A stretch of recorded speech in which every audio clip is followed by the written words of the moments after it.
Egyébként az élő pontszámok alapján, ha Ruiz bekerül a döntőbe, ezzel a 25 000 USA dollárral, ami ranglista pontot is jelent, világ első lehet a Nine Ball ranglistán, ami egy ilyen élő ranglista. Na akkor nézzük a tempót.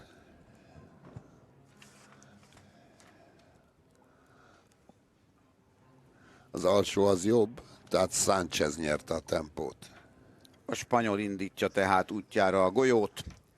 Elődöntő, mégpedig első elődöntő Francisco Sanchez Ruiz és a címvédő Carlo Biado között zajlik majd ez a mérkőzés. Tehát Sanchez kezd. Marcelek hát a játékvezető, és 11 rekket kell megnyerni ahhoz, hogy döntőt játszhasson. Nagyobb a tét, nagyobb a rekszám. A nyerő rekszám.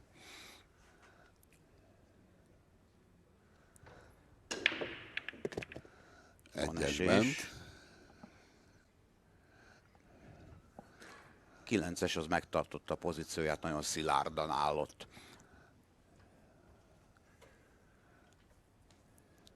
Sanchez tehát a 2-essel kezdhet el foglalkozni érdemben.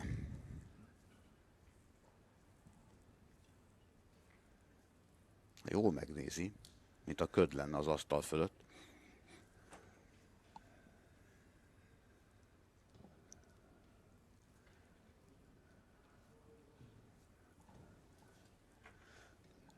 Ugye a hazaiak nagy szívfájdalma, hogy az amerikaiak gyorsan elhullottak. Így aztán az aktuális világbajnok Shane Van Beuning sem léphet asztalhoz már. Már a 64-ből sem jutott tovább.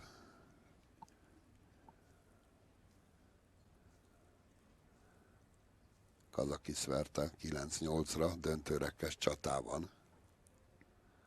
Pedig ő azért 5-szörös korábbi bajnok volt. De hát nem mindig fut a szekér.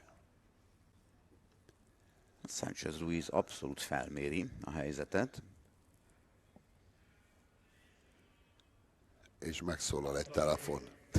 Hát ezt nem hiszem el. Hát ezt nem hiszem el. Pedig már nagyon rászánta magát Francisco, hogy na, végre lök egy jót. Még mindig nincs meg tehát az első elődöntő első lökése.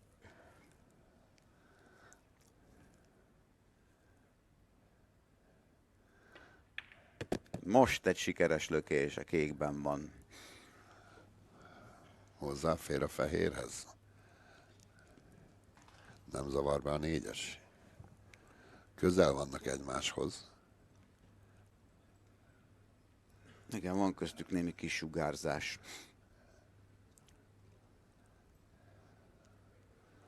És ugye vissza kell jönni ide a fehérrel. Valahogy ide a zavaró golyóért majd onnan.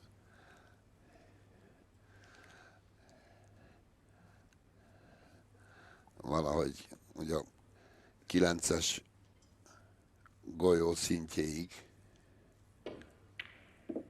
Hanem ez csak egy sima stop.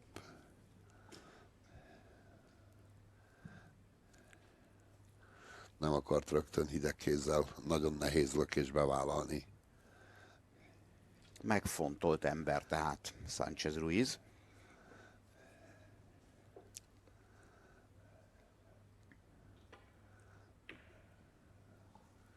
Egy jó safety.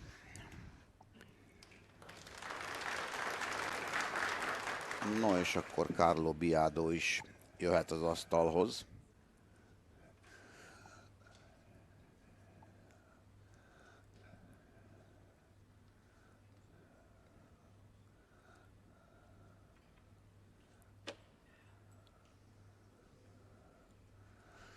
...38 éves.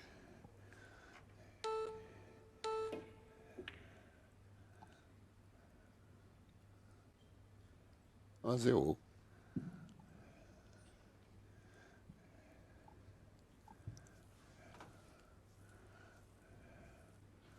Ugye idén a World Cup of Pult nyerte, a másik nagyon jó spanyollal, David Alcéddel az oldalán. Sanchez Ruiz nyerte az Egyesült Államokban is versenyt. nyert Eurotúrokat is, és 2010-ben junior 9-es világbajnok volt. Ugye országában, Spanyolországban 8-as, 9-es és 10-es játékban is bajnoki címeket szerzett.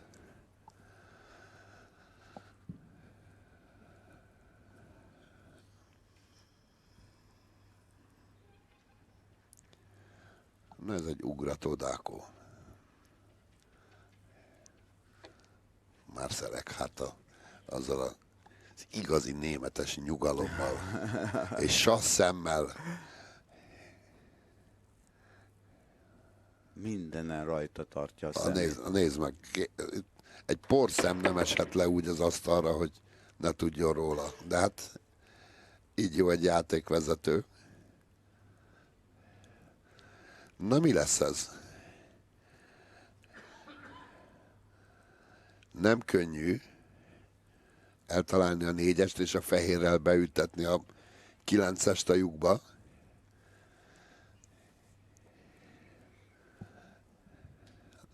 Nem is arra áll.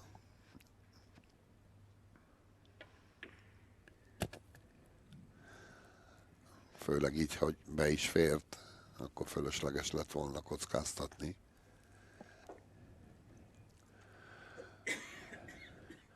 Tehát igazából ugye mindig a 101%-os vonatot szabad csak bevállalni. Még már 98 és 99%-os, azt már sok esetben nem ajánlott.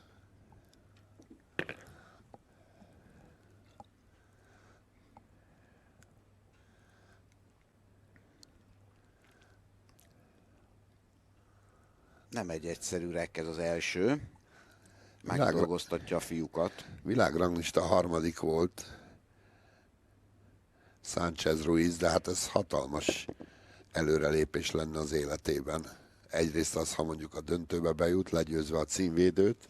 Másrészt az, ha megnyerné a döntőt, egy hatalmas trófea, ami élete legnagyobb sikere lenne. Meg hát egyrészt az 50 000 USA dollár, meg egy nagyjából 25 000 pontos ranglista vezetés a többiekhez képest. Halmozná az élvezeteket. Na, nézzük, hogy mire jut ezzel a barnával, az is megoldva. 2 golyó és 1-0-ra vezethet Sanchez Ruiz. Az már biztos, hogy 11-0-ra nem kap akkor ki. De hát azért Sanchez Ruiz jobb játékos annál, hogy lenullázza őt Biado. Jó, és lehet, hogy meg se tudja verni.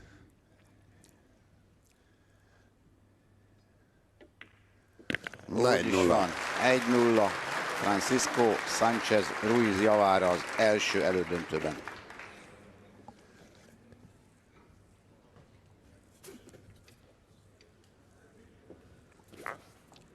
Jól játszott a spanyol.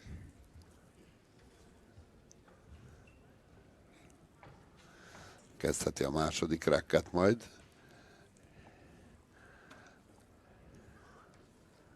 Egyelőre nagyon komoly.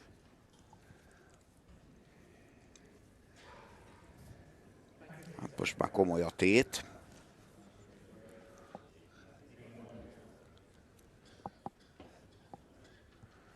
A 9-es VB után ez a második legnagyobb trófea, amit mindenki szeretne megnyerni, a US Open 9-es.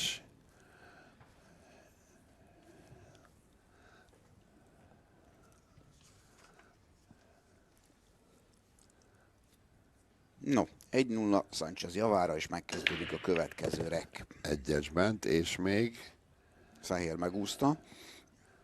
valami még beesett.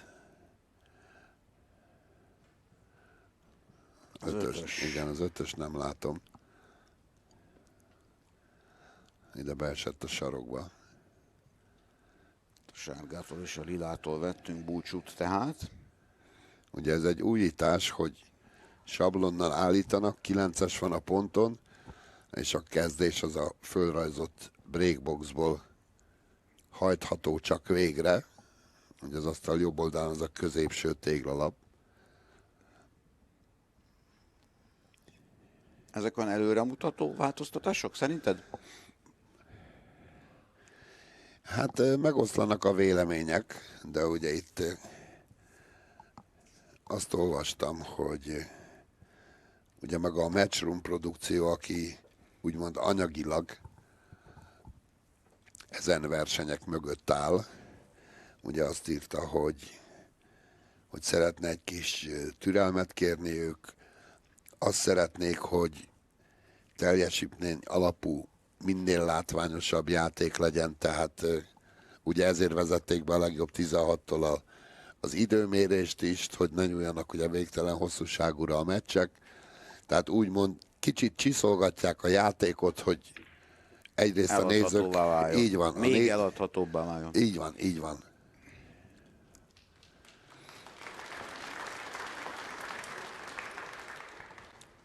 Sanchez lecsücsül, jön Biado. És hát persze ugye ez, hogy itt 13 nyertig, jó, eddig is így volt ez, tehát ugye a poolban azért kell 13 nyert ahhoz, hogy kidomborodjon a tudás.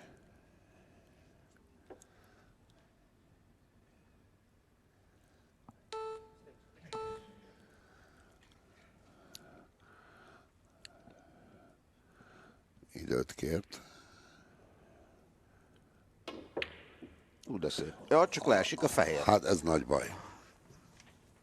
Ez nagy baj. Szépen kivette onnan a kéket, csak hát a fehér. Az lezuhant. Kézből jött Sanchez Ruiz. Ez sima ügy. Nézzük meg, hogy áll a 6-7-8, mert ugye a 7-es van a nem túl optimális pozícióban.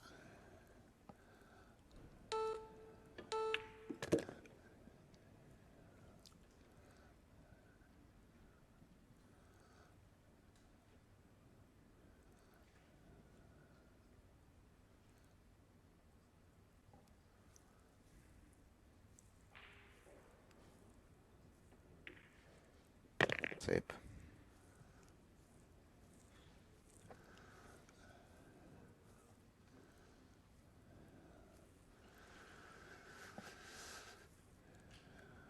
Ugye ez jó hír Sanchez Ruiznak, hogy a 7-es oda a bal felsőbe is befér, tehát átfér a hosszú fal és a 9-es között.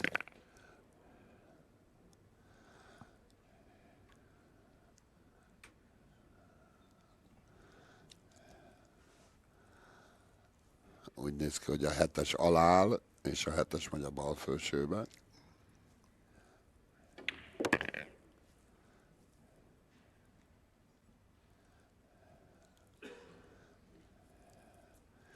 Ez nem lesz egyszerű. Neki se tetszik. Nem. Hát ugye majdnem cső, minimális szög van benne, hogy egy picivel távolabb áll a fehér a faltól, mint a 7-es. Jobb lenne, egy kicsit nagyobb szög lenne, mert ugye vissza kell jönni a 8-asért ide a bal alsóba. Nincs mese, be kell lökni, és be is löki. Hát azért ez nem ideális, de hát meg kell oldani 2-3 falról, vagy akár 4-ről. Be kell állni a 9-es fölé. De komoly a tét, mert hogyha Sanchez Ruiz nyeri ezt a rekket, akkor meglép 2-vel. És ő kezdi a harmadikat. Aj, de szép. Bizony. Hát hosszú 9-es. Be kell lökni, aki US Open bajnok akar lenni, annak be kell tudni lökni az ilyet.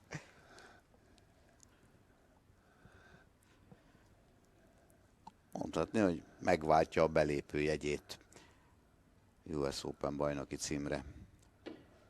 Persze az mondjuk a meccset is meg kell nyerni, de most Francisco Sanchez Ruiz 2-0-ra vezet. Biado nem boldog a ténytől, természetesen. De azért annyira nem izgulnak, mert ugye itt azért a poolban van sokszor olyan, hogy 3-4 partit végigülök az ellenfél, tehát 11 nyertig, 3-4 rek előny, az kezelhető. Csak mondjuk ne 10-4-nél legyen. Igen, akkor már kellemetlen. Igen. Hát ez nagy hiba volt, hogy beesett Biadónál a fehér egy safety kimenekülésnél. És látjuk a breakbox miatt ugye nem lehet a fal mellett a fehér kezdésnél, pedig évtizedeken keresztül az volt a bevett módszer.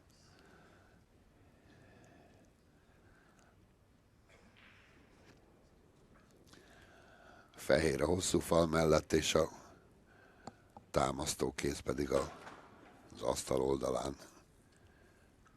A pirosot veszítettük el most.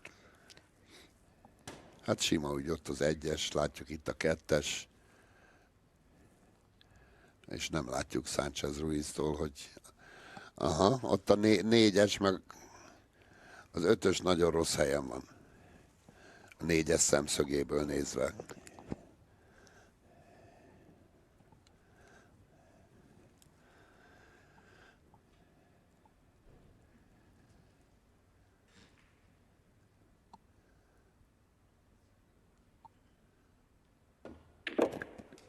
Ez jó.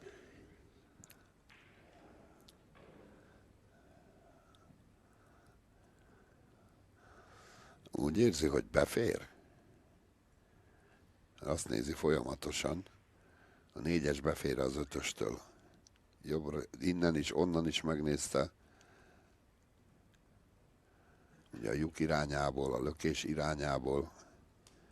Na de ha nagyon kétséges a szitu, akkor ugye így van ez rendjén, hogy innen is, meg onnan is. Más szemszögből is meg kell nézni.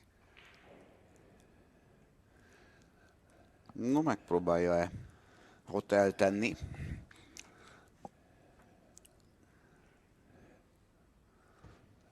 Hát és ne felejtjük, hogy a lila jön utána, tehát a fehérnek nem szabad bebújni a 8-as mögé. Tehát ennek úgy kell beesni, hogy be tudja lökni. Gyönyörű. Szép. Kicsit tol a 8-ason. A feketét. Útba vagy menj odébb. Nagyon szép lökés volt.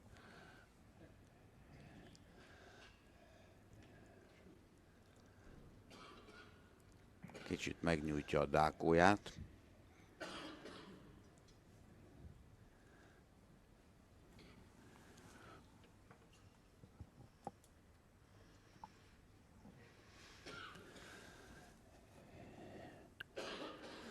A korábbi meccsen egy kicsit olyan toreádosan mozgott, tehát egy kicsit frissen, fürgén, néha egy kicsit olyan könnyedébben.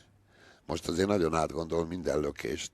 De ez Biadóra is igaz, aki olyan kifejezetten katonás stílusban közlekedett az asztal körül, és nagyon kemény tempót diktált. Na hát ez most itt nagyon nem jó, hogy elakadt a fehér a 8-asban. Mert mi lesz ezzel a zöld 6-ossal? Lehet, hogy még látjuk Biadót az asztalnál ebben a regben. Igen, hát itt csak safety kell, hogy a megoldás legyen.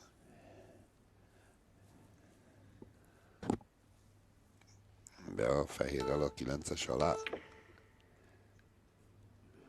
Nem, ez egy... Hát, az bizony nagyon kijött.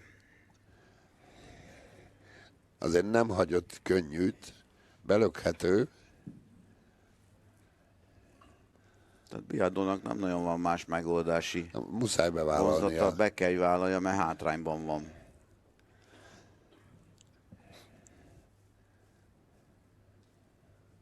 És itt láthatjuk, hogy ugye nagyjából az asztal közepéig vissza kell jönnie, hogy az asztal közepén kell megállítani a fehér golyót, hogy a 7-es meglegyen. Kér egy kis hosszabbítást. Igen, azért ez nem egy könnyű nyesés. És a felső középső lyukban nehogy beessen a fehér. Van itt mire figyelni, meg hogy beessen a 6-os. Maradjon pozíció. 6-os beesett. Szép. Még rá is csatlakozott a 7-esre. Igen, ez itt nagyon szép volt. Hát, szépítés. Oh.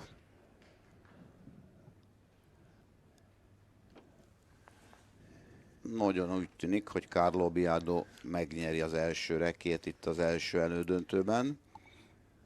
Picit fölzárkózik. Szép.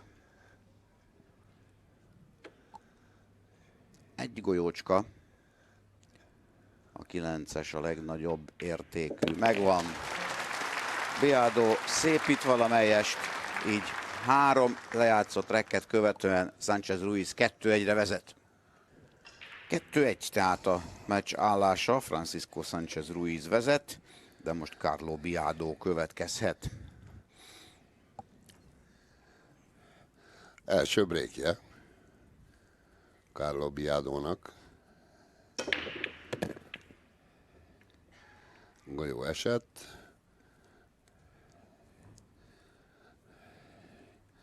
Egész jó lett ez.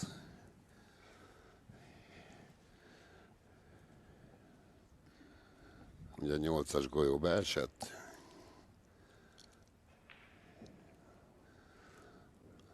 És ott adódik egy 2-es, 3-as kombi az 1-es belökése utánra. Azt méricskéli.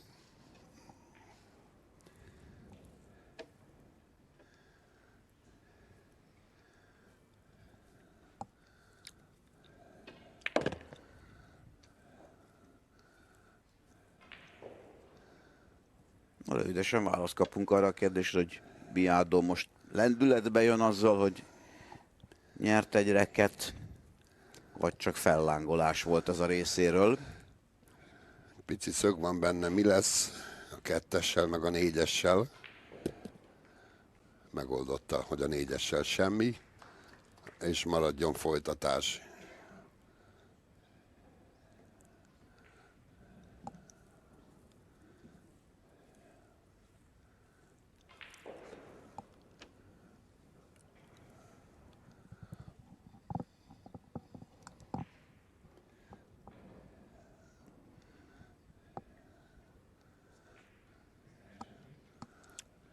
Megfontolja. Igen, úgy néz ki, hogy borzasztóan egyszerű a dolog, de mégis. És itt látjuk, hogy ez nem egy egyszerű nyesés, tehát borzasztóan vékonyan kell eltalálni. És ettől félt ő is, hogy a 4-est odébb tolja, vagy elakad a 4-esben. Így most van vele gondja. Bizony.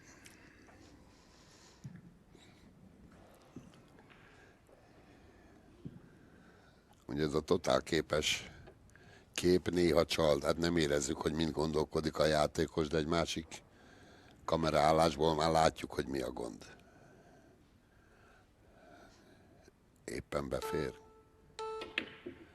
Nem fért be. Nem. Jöhet Sanchez.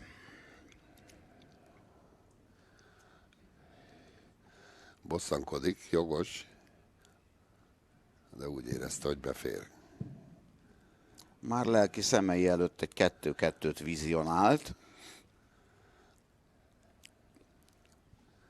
Az most eléggé veszélybe került. Kérdés, mit visz véghez Sanchez Ruiz?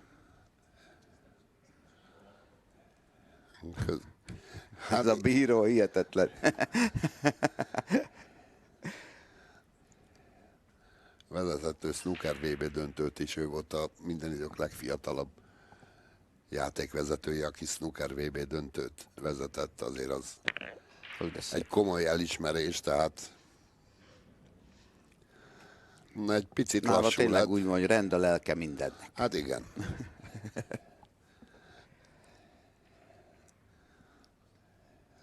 Hát itt fölülről azért nem túl szimpatikus ez az 5-ös. Nem véletlenül esik gondolkodóba Sanchez Ruiz. De megoldja. És tényleg. Nem volt az olyan egyértelmű, hogy megoldja, de megoldotta. Most azért sodrodik tovább, láthattuk, hogy a fehérrel kocolta a 6-ost.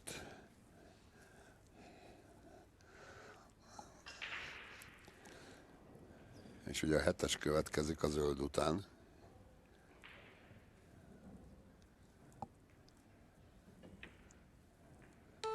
És nem is vállalta. Nem, csak safety. Azt nézd meg. Fú.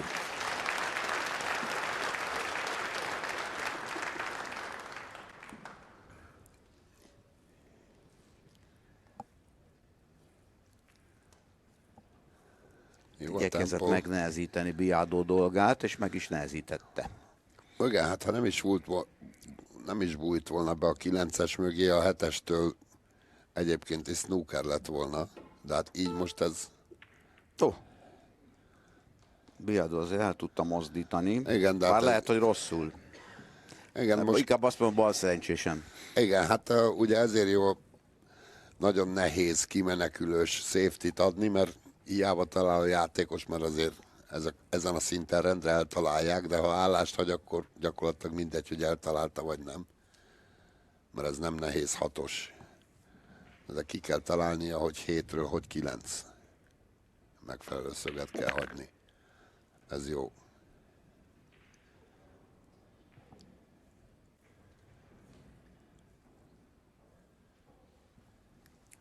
Hát a 7 sem okoz gondot, tényleg az a kérdés, hogy hol landol majd a fehér. Hát itt a jobb alsó sarkiuk felé jön így. Szépen. Úgy tűnik megoldva a szituáció. És akkor beúszhatunk egy strigulát bizony. Sanchez Ruiz 3-1-re vezet immáron.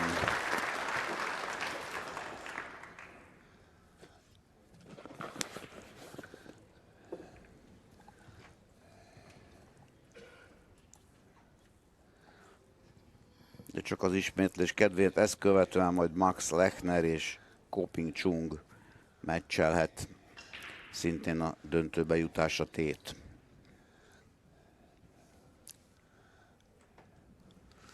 Érdekes, pedig Ausztriára nem lehet azt mondani, hogy igazából Biliárd nagy hatalom, de hát azért tudjuk, hogy van egy Mario He, meg van egy Albin Ocean, akik tényleg, és itt van ugye Lechner, azért mondhatjuk azt, hogy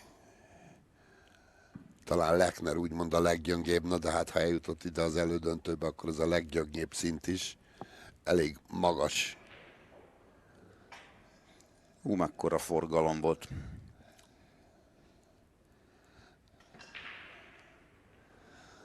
Egyes ötös bent.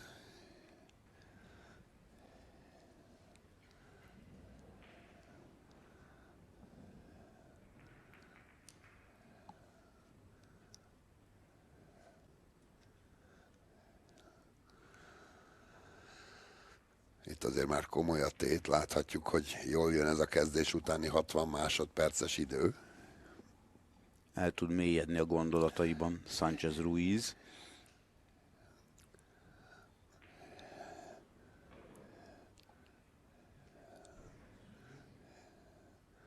Itt láthatjuk fölülről azért ez egy olyan jellegű kettes golyó belökés, hogy a fehér azért gurul. És ugye be tudja lökni a bal alsóba is, meg az alsó középsőbe, de hát a fehérrel ezt meg kell oldani, hogy valamelyik szituáció könnyű legyen, ideális pozíciót hagyjon magának.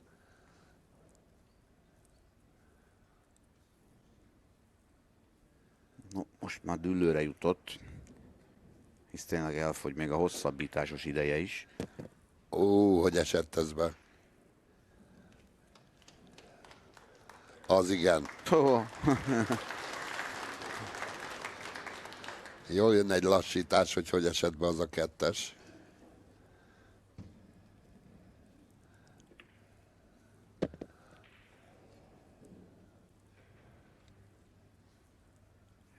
Kezdi tisztázni a viszonyokat ott az asztalon.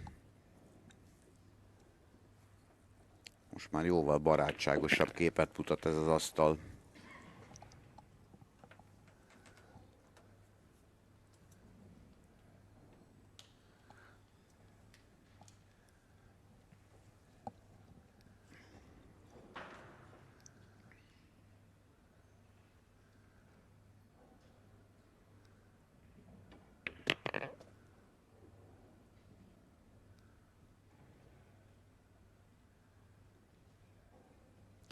De nagy gondja már nem lehet.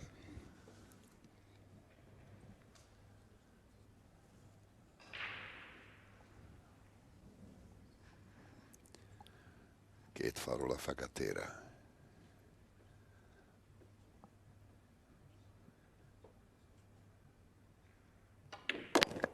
Nem, egy falról.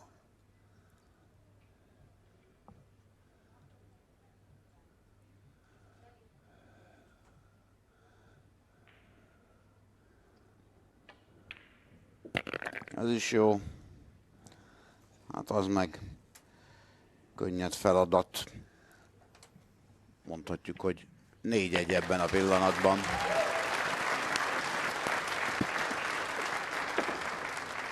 Megindult a spanyol.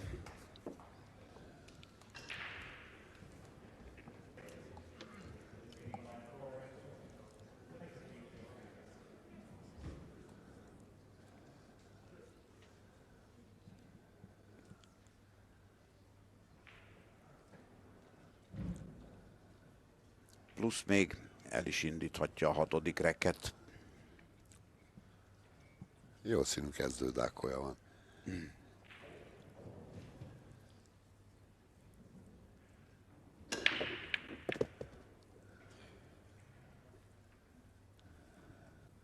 Egyes bent, és van 2-es.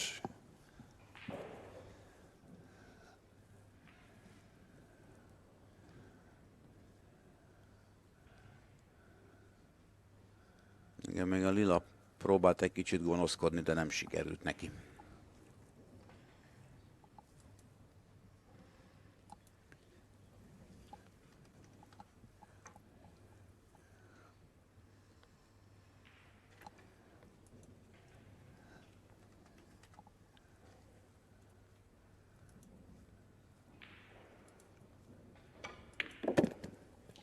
Ez nem jelentetett problémát. És még úgy, ahogy jó a rálátása a pirosra is, bár azért megcsóválja a fejét.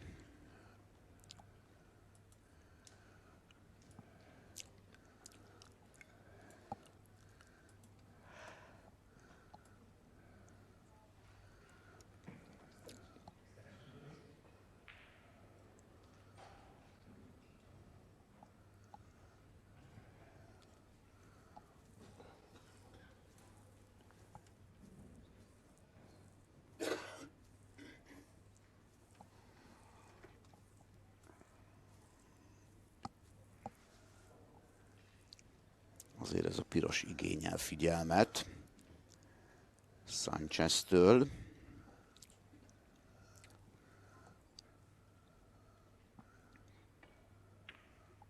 Szép.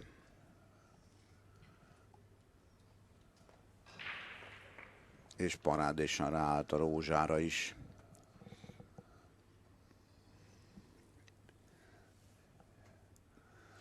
Mondja, 2021-es kiírásban a 16 között kapott ki Francisco Sanchez Ruiz a japán Naoyuki Oitól 11 hétre.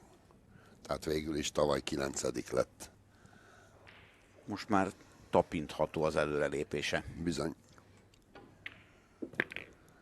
És a zsebét megtapintja, akkor szintén ez az érzése lehet.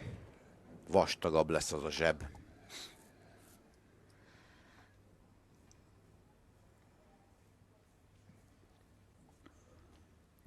És ugye ki tudja, hol a vége, hisz Sanchez Ruiz pillanatban remek képet alkot arról a tényről, hogy 5-1-re meglépjen.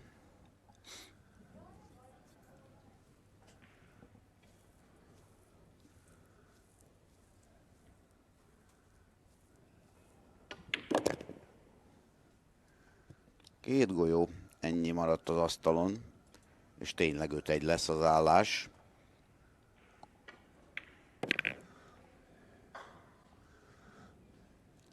A címvédő pedig aktívan nézi kintről a mérkőzést.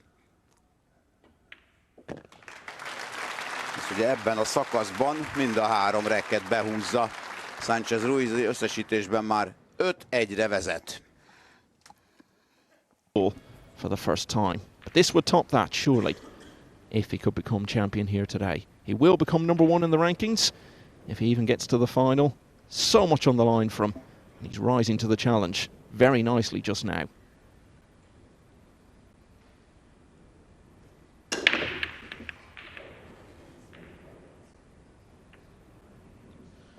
Yeah, we just seen the stats, didn't we?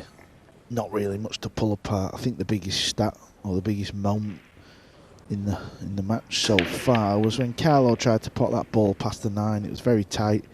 He crashed into the 9, and since then he's been a bit of a spectator. But he's back out of his chair. It's a dry break. Sanchez has not had many dry breaks, has he, from what we've seen so far, Michael, from his TV performances?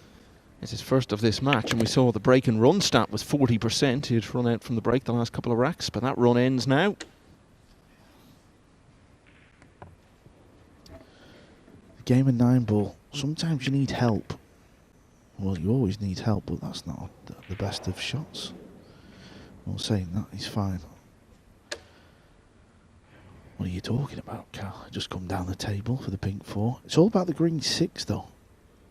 If that passes the 9, that is okay. If it doesn't, oh, well, that wobbled in, didn't it? So maybe he did have a steeper angle than he would have liked. Yeah, and you could see he had an anxious half second or so where he just froze in time.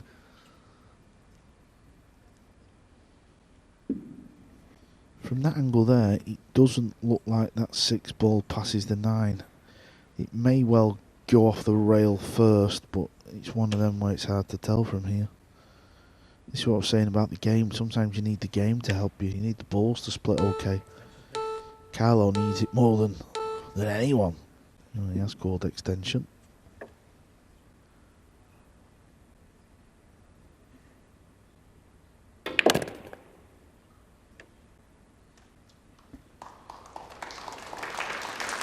Well, he's going to need a little bit of form here, because once he pops this ball, he's going into the 9. The 8 ball, he's blocking the corner pocket, so that may stop Carlo potting the 6.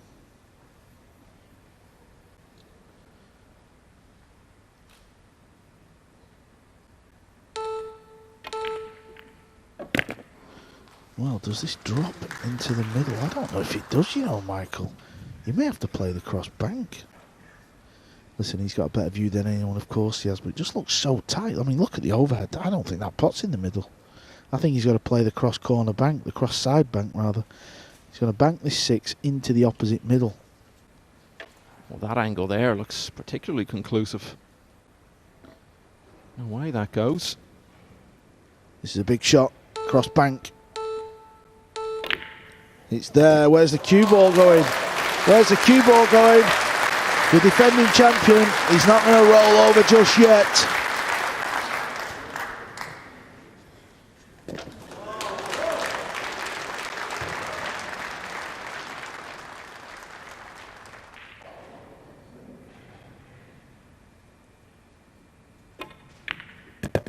And this is the challenge of the game, isn't it? He's just pulled off a good shot there on the 6 with the cross bank.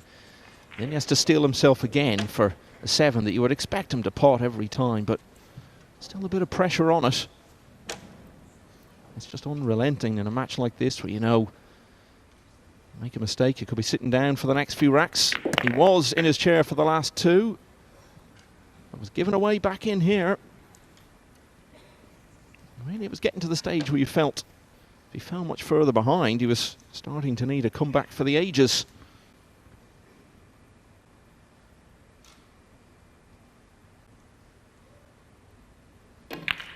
Carlo Still got quite a deficit to overturn, but he's reduced it slightly. It's now 5-2.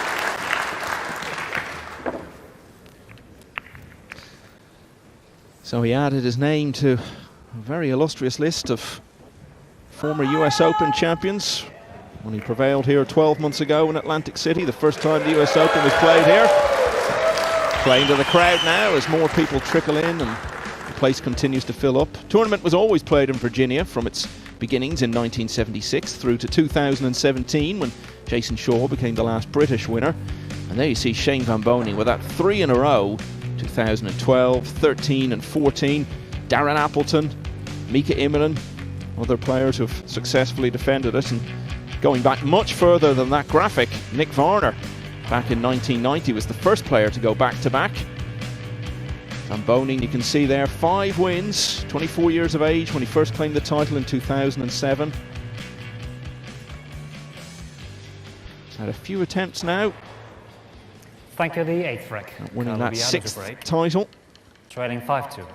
which would see him overtake Earl Strickland and claim the record all for himself. Went out in the last 64, as I said, but he will still have many more chances to claim that spot in history. Wrap up the elusive half dozen. 5-2 here.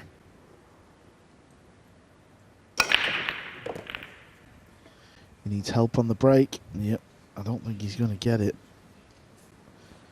Nope, he isn't. Yeah, just looking at that roll of honour there, Michael. You know, we're talking about Biado defending his title. We know it's not easy to do. This is proof it's not easy to do. But Shane Van Boening won 5 US Opens in 10 years.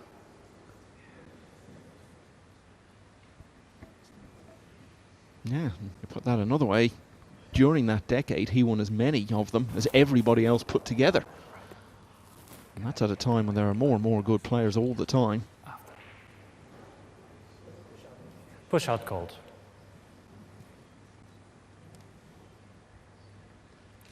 Francesco, it's your choice, please. Well, I don't believe Francisco will pass this one back.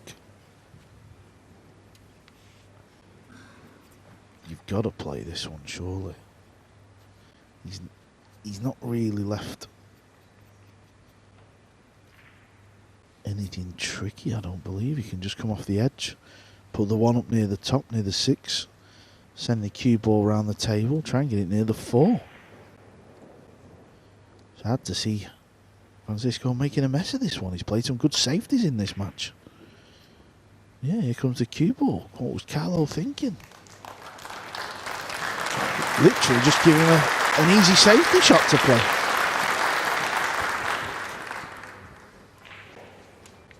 Well, very often with the push out, you're trying to exploit your opponent's weaknesses. And as you say, the tactical side of it has been anything but that from FSR so far in this match. So, unusual call. Got to be careful here. He could scratch in the top right pocket if he doesn't hit this right.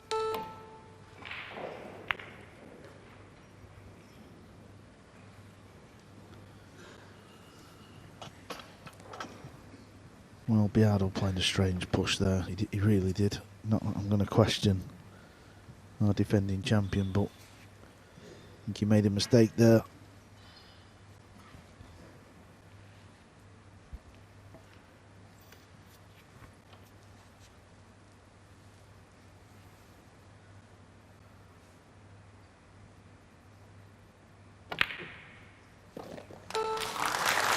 And that little passage of play has all culminated in a wonderful chance for the Spaniard.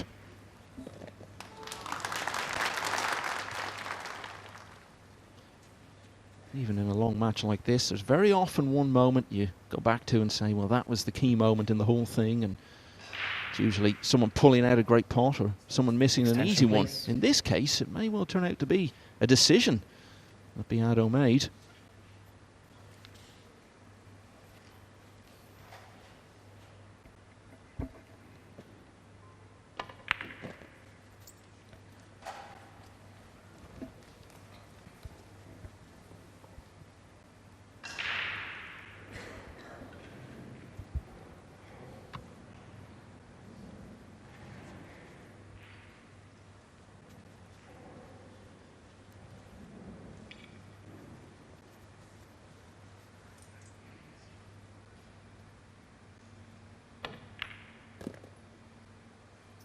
When you're having a career year like Sanchez Ruiz is in 2022, you want to top it off by winning one of these two big standout events, the World Championship or the US Open. The World Championship was not good to him this year. Went out very early, last 64, beaten by the veteran former champion Torsten Homan.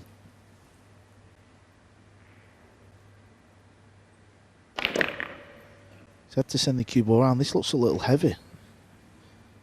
Oh, I'll say that. It's just pulled up a bit, hasn't it? Well, whenever the cue ball lands so close to an object ball, you wouldn't think you're going to leave yourself a pot, but I think he can still snip this one in. The spin just died off the rails there. Well, he's playing it with his opposite hand. Well, it actually wasn't bad, so he was fortunate there. Fortunate to leave that pot.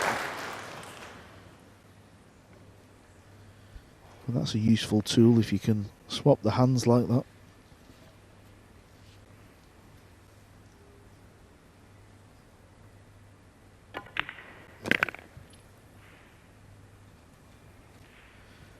But I suppose when we look back on this rack, it wasn't that shot, it was the push out from Biado. That looks like it's going to cost him the 8th rack. Yeah, laid down the challenge to the tactical acumen of his opponent and came off second best. A couple of shots later, his chance was presented. And the gap is going to be 4 once again.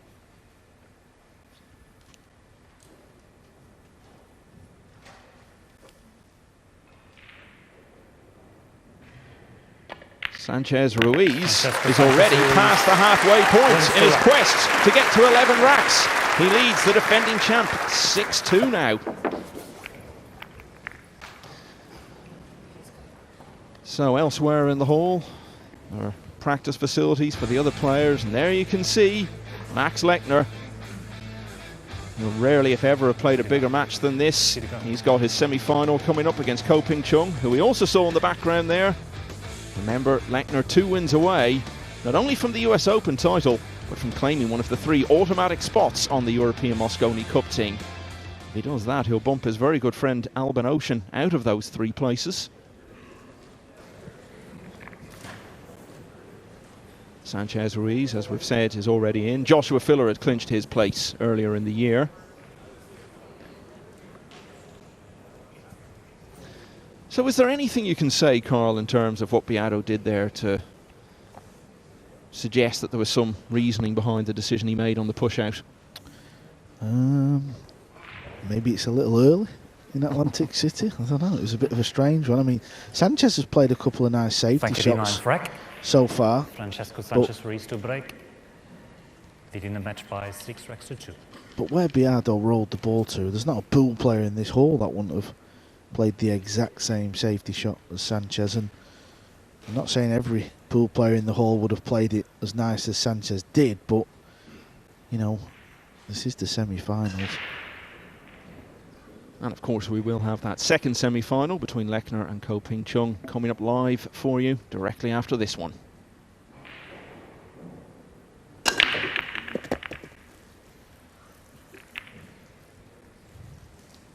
Carlo's going to need things like this to happen though, when you trail by 4 racks. Well, saying that, is there a gap? The overhead camera always makes me feel like you can see it, and then when you look again, he's hooked.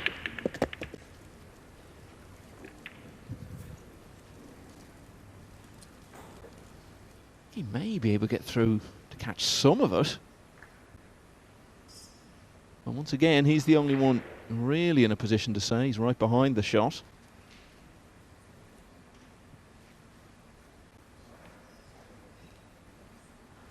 Push out called.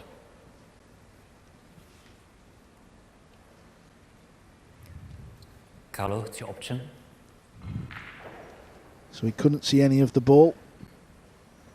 His turn to play a push.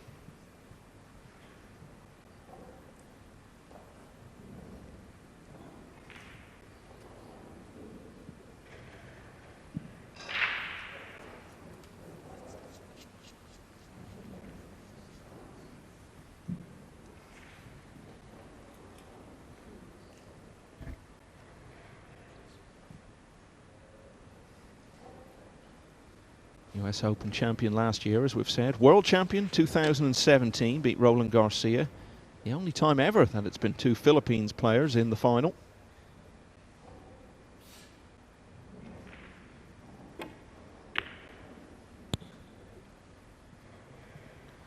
Well, How about that for speed control with the cue ball?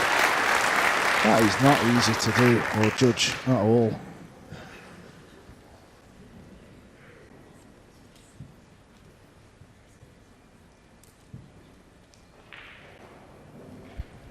You feel he's going to hit this ball,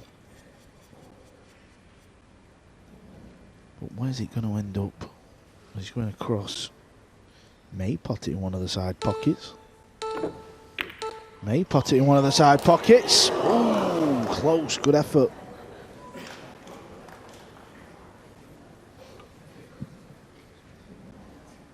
Even though it's not gone in, I think he's got to be happy with that.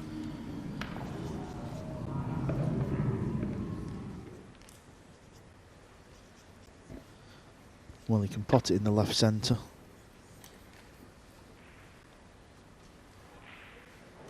Cue ball's going to go 3 rails.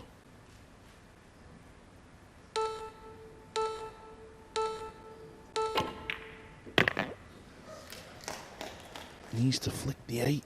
Oh, that's okay. That's not bad. As long as he's got a shot.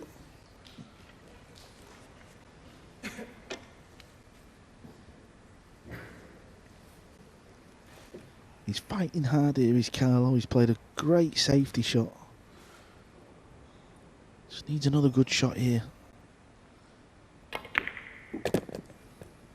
Yeah, nicely done. Now he can spin the cue ball round and he's in a good spot here, he really is.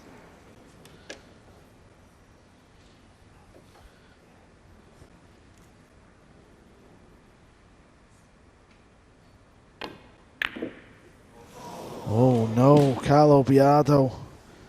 That is a big, big mistake. The only thing in his favour here is that potting a ball and coming in and out of the jaws like this, limited control always on what the cue ball is going to do over a long distance. So that's the challenge here for Sanchez Ruiz, but if this shot goes well for him, could be 5 clear. Just because something looks like being the key moment in a match doesn't mean it's going to be, and we talked about how it turned out Extension, please. in the previous rack with the push-out decision that was made by Biado. If he'd won this rack, he could have put that behind him, but for now, the chance is gone.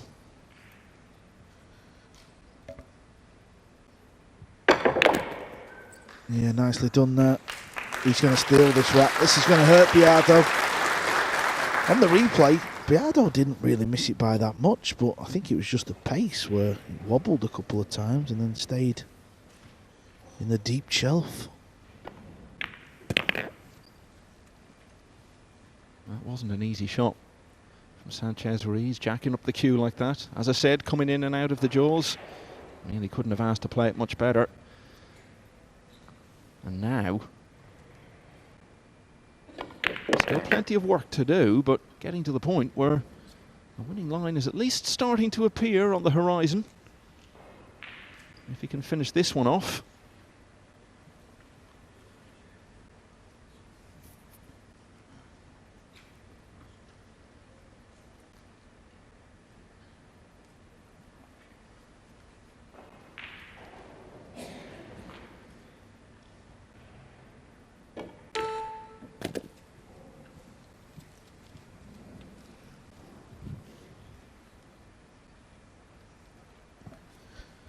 It's a good feeling, this, when you're playing a match and your opponent, one of the best players in the world, makes a mistake like that and you just come and take the balls he should have been. The decisions have played a big part in this match so far. Sanchez Ruiz going for attack instead of safety in the third rack. Let Biado get off the mark. Close to 2-1, but since then the man from Spain has won 5 out of 6. He's really starting to disappear out of sight now. It's 7-2. It's rack 10. It's been close to the US Open final before. It was a different format back in 2017. Double elimination all the way through, basically. He lost in the winners' round final to Jason Shaw. Still had another chance. Went over to the one-loss side. If he'd beaten Eklund Kachi, that would have taken him into the final, but he lost that one as well. So he's been very close as this, in fact, to a US Open final in the past.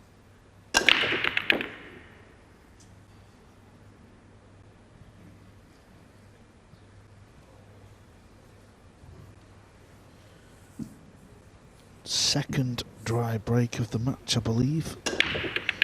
But it's not so much about the dry break, it's where the balls end up, and I don't know if Carlo can pot this ball.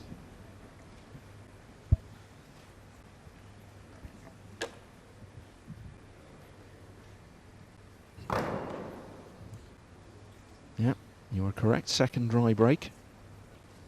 2 out of his last 3, though.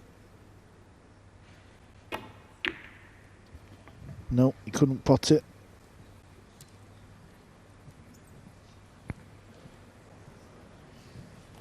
When the new world ranking system was announced, Carl, and we all speculated who would be the first official year-end #1. We all thought it would be someone like Albin Ocean, Shane Van Boning, Joshua Filler. With all due respect to Francisco Sanchez Ruiz, I don't think he would have been in the conversation, but as we've said, he can go to #1 in the live standings with just 2 events to go if he wins this match, and then give himself an enormous lead if he was to go on and win the final. It would be a huge feather in his cap to get there ahead of all those other guys. But he will have earned it if he does.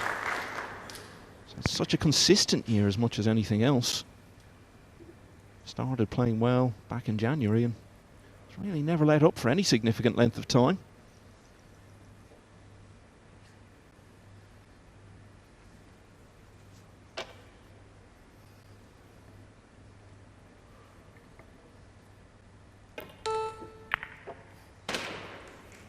Nice shot there from Carlo, kick safe, played it to perfection. He's not done just yet, but you feel like he's going to run out of time, don't you? And as you can hear, the atmosphere really starting to build. We're going to have a full house for the final later today.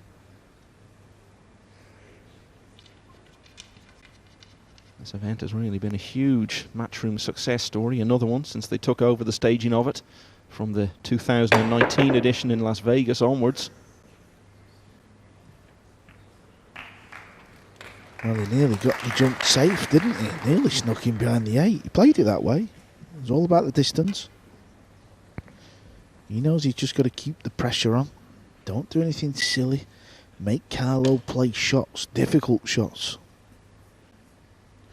Yeah, the crowd has built up now. Both the left side of the arena and the right are full.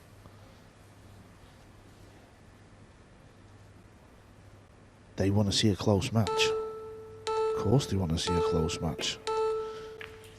Well, he didn't play the pot. Cue ball needs to hit the 3. That's okay. Well, I say it's okay. It's okay because he's not left a pot, but he can go off the side rail and hit this one ball. Got to be careful because the scratch is on. Just looking at the setting there. This is what you've got to give people if you want them to come in numbers. Big arena setting like this. And of course earlier in the week we had all the other tables. We had 24 of them going in the early stages of the week. So in addition to that, you've also got those early days where you can walk around and see so many of the best players in the world all in action at once. Format for these open events, the big fields, just magnificent and a huge part of the success. 2 new events this year on this model, the European Open in Germany, the UK Open in London.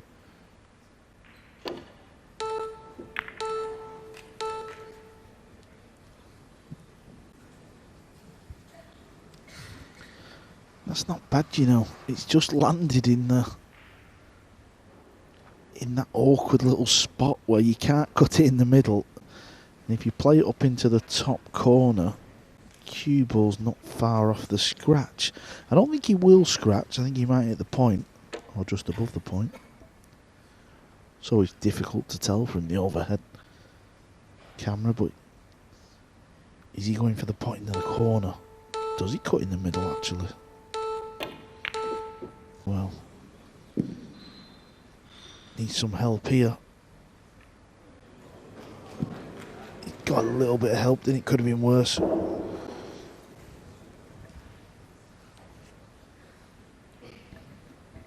Nine-ball pool where the winner breaks format really lends itself to situations where players can reasonably say at the end of a match, well, I never got a chance really. It was all about the other guy. But if Biado does lose this, even if it's heavily. I don't think he'll be able to say that. Just running the cue ball up towards the 8. It was a big target. He knew the one ball was safe. Won't be happy with that one. That was a good chance to hook Biado.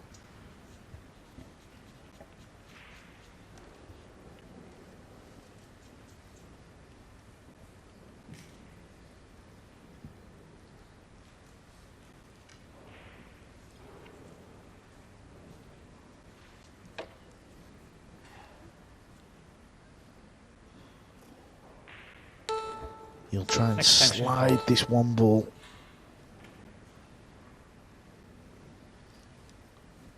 "30-second shot clock in operation for these later rounds. 1 extension allowed per player in each rack.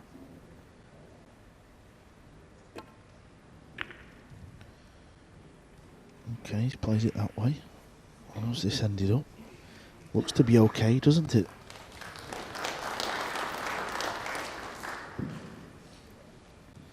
Well, these are huge moments in the match, aren't they, Carl? Because really, 7-2, yeah, you can turn that round, but it's at the stage now where much further than this, and really Biado is starting to look for miracles.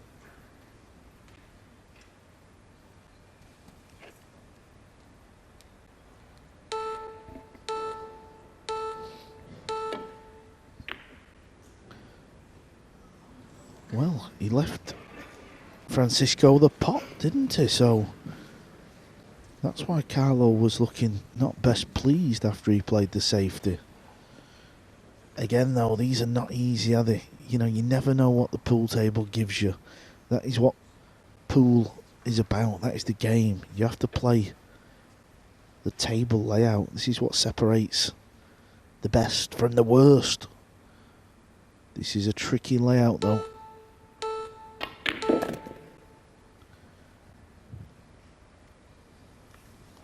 And he's come over to this side of the table because he needed the angle. He couldn't land on the opposite side of the table because the cue ball would have run into the purple ball. Now he's got to get up for this 3. The 6 ball's a big ball as well. But if he does get on the 3, it just opens the rack up, doesn't it? You can see the rack opening up. This looks good. The little flick on the 6 is okay, and now the rack has opened up. 1 or 2 shots in the game of 9 ball and the rack can change, and it is doing. Carlo is slowly becoming favourite for the rack.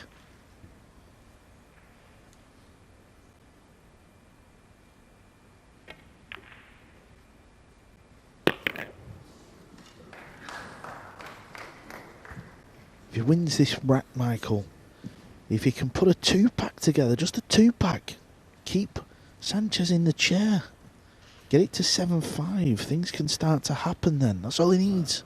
2 break and runs. Well, that's exactly it, isn't it? It's felt like he's really just been trying to hang on in this match. And that's fine for now, but if he keeps just hanging on, ultimately he's going to lose this and lose it comfortably. Hasn't won 2 in a row at any stage. That wasn't his finest shot. Now he's got to play this, and you can see he's landed funny on that. The previous shot was a shocker. He used it. Well, he's got 5 seconds. Has he got enough spin on it? Oh, he possesses some cue power, does the defending champion. Well, he shouldn't have put himself in that position, should have been aware of the fact that he'd used his extension. So he put himself unnecessarily under a lot of pressure, but that given, it was very impressive to stay composed enough to play a difficult shot like that.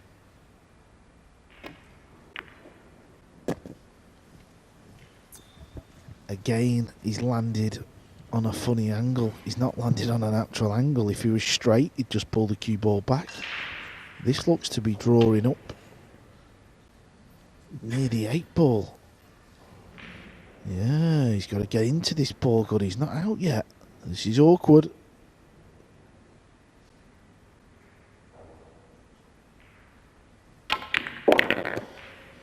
I milked it a little bit, Michael. It was all right. He cued it well.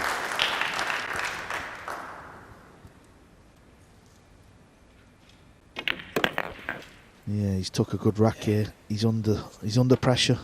He's 5 racks behind. It was a messy table, but he's took him. This 9-ball. The comeback is still on. Okay, well, he really needed that one. He was given the chance, a bit unexpectedly perhaps. 1 or 2 concerning moments along the way, but he has taken it and closed to 7-3.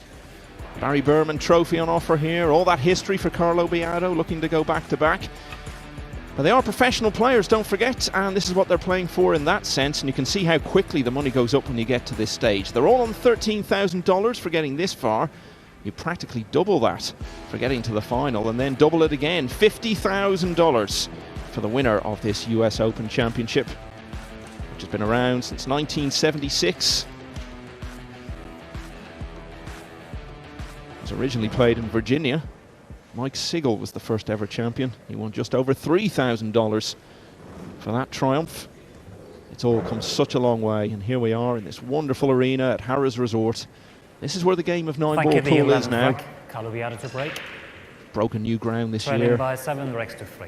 Think of venues like the Copper Box in London, Esperanto Hotel in Fulda. Wonderful venues that are going to be part of the game, you feel, for many years to come. It's been a wonderful year for the game. Back in the present day, Biado, 7-3 down.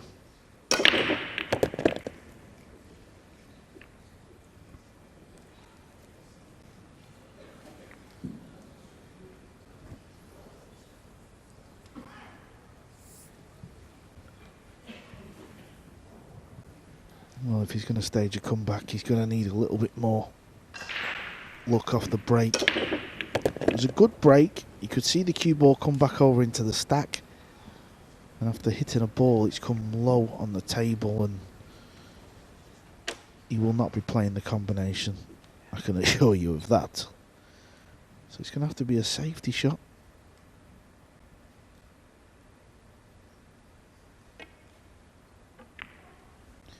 Just a little containing safety. You can't always play a lock-up safe where your opponent's in a world of trouble. Francisco's going to hit this ball, but Carlo just did what he had to do. He's just trying to not do anything silly now. You could tell, Michael, after the last rack, the crowd was a lot louder when Carlo won the rack as opposed to Francisco. Nothing against Francisco, but they want to see a close match. They want drama. Extension, please. Yeah, well, a lot of them have travelled a long way to be here. And they want to enjoy this wonderful final day of this great championship to the full.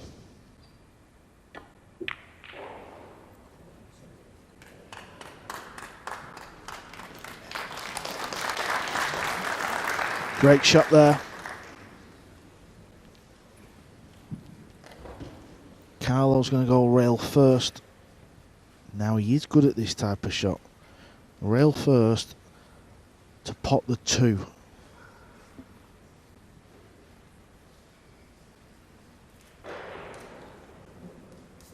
Extension, please.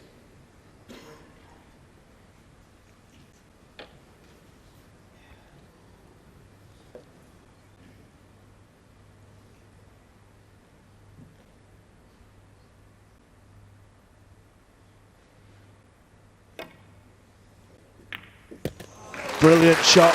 He is one of the best in the world, if not the best in the world at that shot. And now he has a chance to finally do something he hasn't done at any stage in this semi-final and win 2 racks in a row. And if he can do that, there will be reason to believe that this could be the start of a proper turnaround.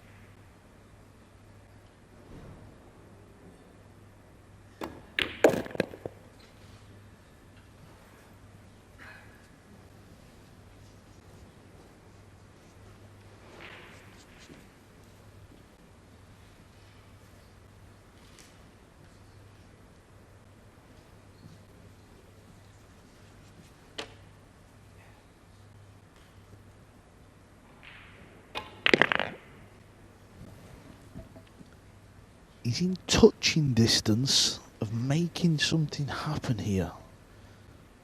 7-2 down. He will know this. Francisco will know this. Both players will have been in this situation over the years. They'll have won tournaments from being 7-2 down. They will have lost tournaments as well. And at times there have been questions about Sanchez Ruiz and his ability to get over the line in big situations. And there's a particular sort of pressure that comes with facing the prospect of maybe not winning a match where you were in such command and had a big lead. Biado is at least starting to ask those sort of questions now.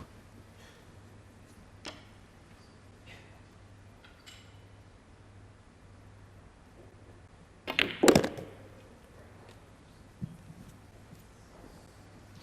played another good rack here. Goes back to back for the first time in the match.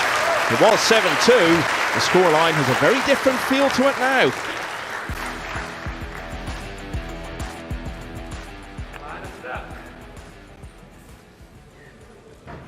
I couldn't help feeling, as much from his body language as anything else, that early on in the match, Biado was maybe a bit weighed down by all the history that there's been so much talk about that he hasn't been able to escape from.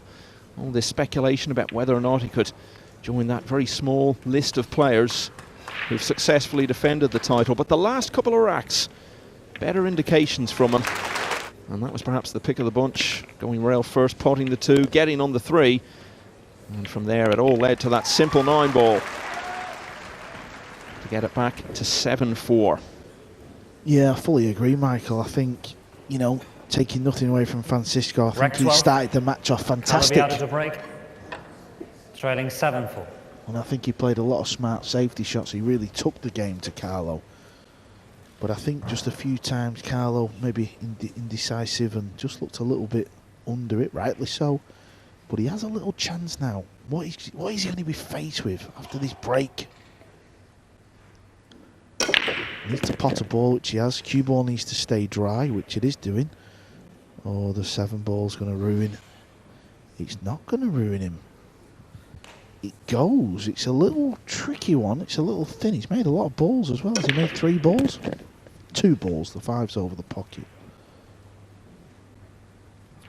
But this is a chance. It's not a guaranteed pot. It's not the type of shot where you just get down and play a stop shot. The cue ball will be travelling around the table.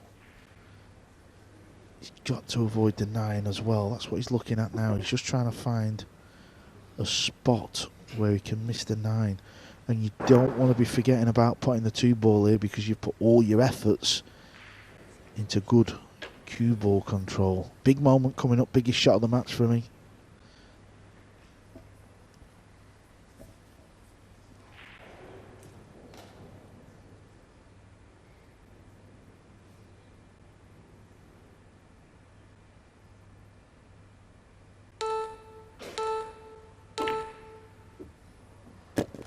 He's made it. Here comes the cue ball. He's in prime location. All the balls are sat there begging. We did say if he can get back to 7-5,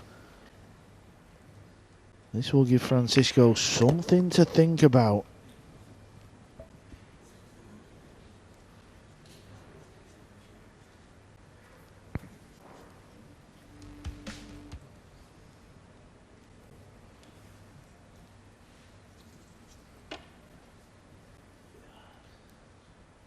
Hasn't run out from the break yet in this match. This will be a great time.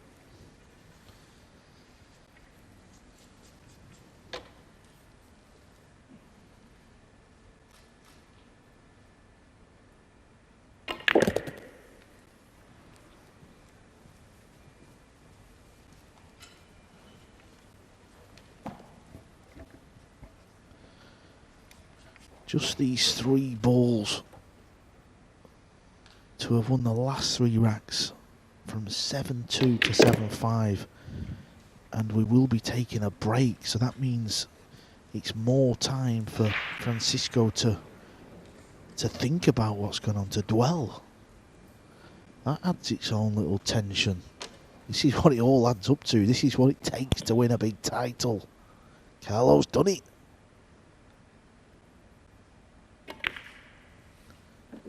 It's there. We've got a game on. We have got a game on.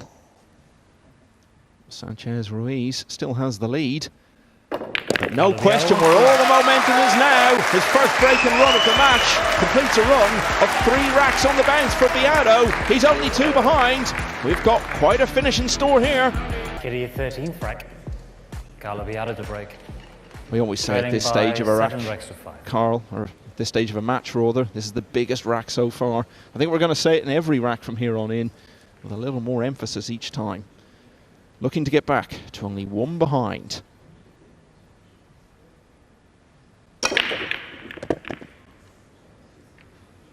I always feel like,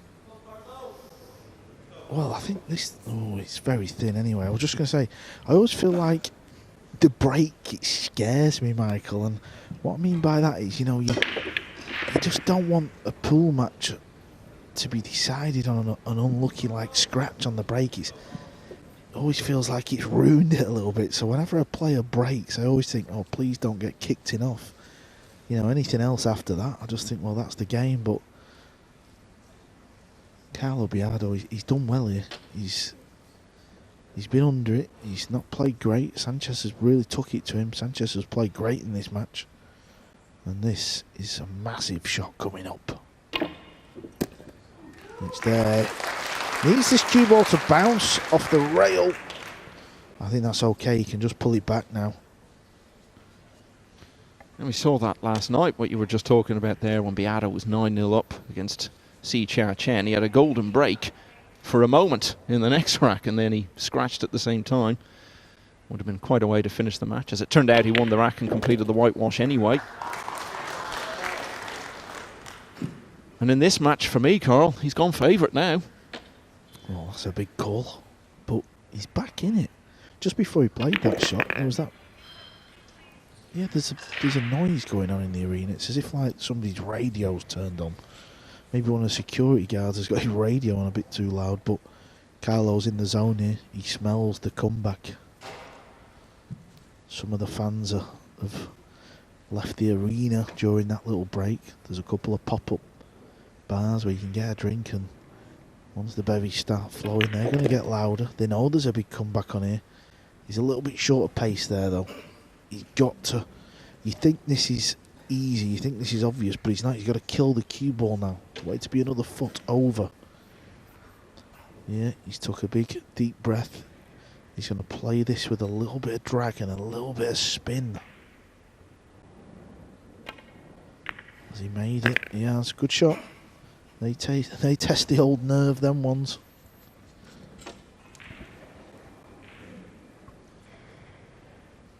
If you're in a race to 11, you're going to need a few break and runs along the way. He didn't have any until the previous rack. Well, this is going to be 2 in a row, it would seem.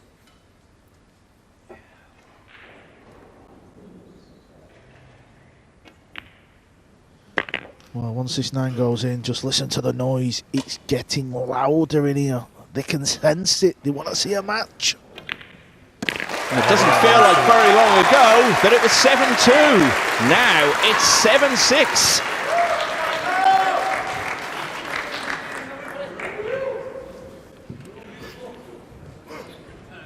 Well, we've said it about the issues there have been with Sanchez Ruiz, that at times we've said, does he have what it takes to see it through on the really big occasions? He had his good mate David Al-Qaedi there to help him across the line in the World Cup of Pool final, which they played so well to win. One thing you would have to say about that great triumph, there were no close finishes. So this is a test of a different sort. Well, Michael, Carlo had his own little story in the World Cup. Should have been playing with Efren Reyes, the legend. But Efren had visa issues right near the end. They couldn't make it. 7-6. They couldn't play in the event. And Carlo's not really been seen on the matchroom circuit. There's been implications with travel. You know, there's still all COVID regulations in certain parts of the world. And to come back here and do what he's doing, this has been special. This match is special. He's special. Where's the cue ball? Well, it's going to be a dry break, but at least Carlo will know he's not left a pot. That is a Brucey bonus. When you hit a dry break, You just look where the balls land, and as long as your opponent's hooked, you can sit in your chair happy. All of which only adds to the growing sense of frustration Sanchez Ruiz will be feeling. He hasn't potted a ball in 4 racks now.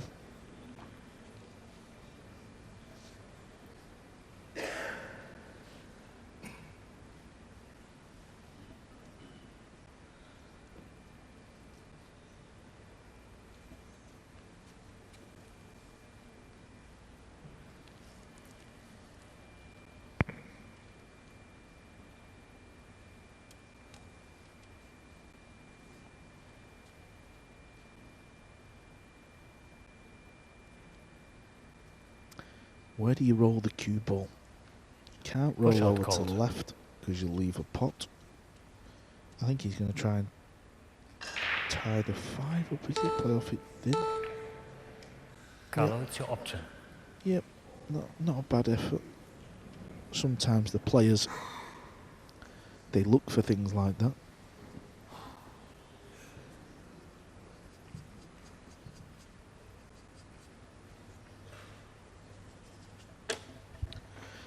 He can pot the 1.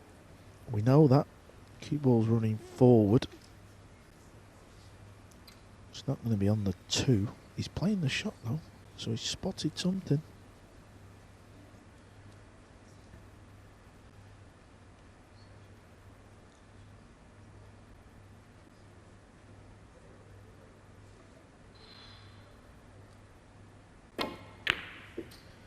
Well, he did go for the pot.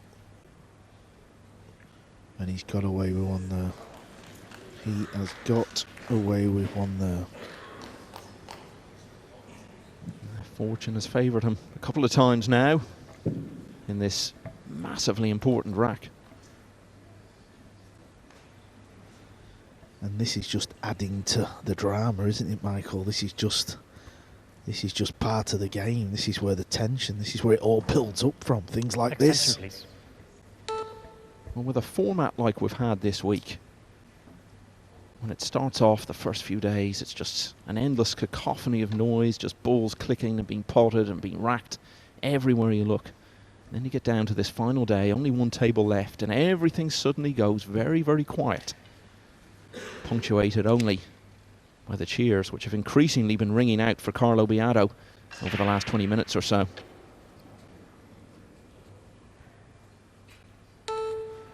Well, he's going airborne.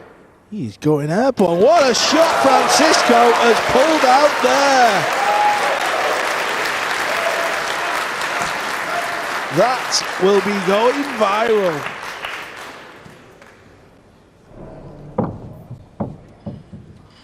Fans of Sanchez Ruiz will be pleased to see him puffing out his cheeks there. That's given him a little bit of a boost. Quite a way to end a run of 4 and a bit racks without potting a ball. Now, what can he do with it?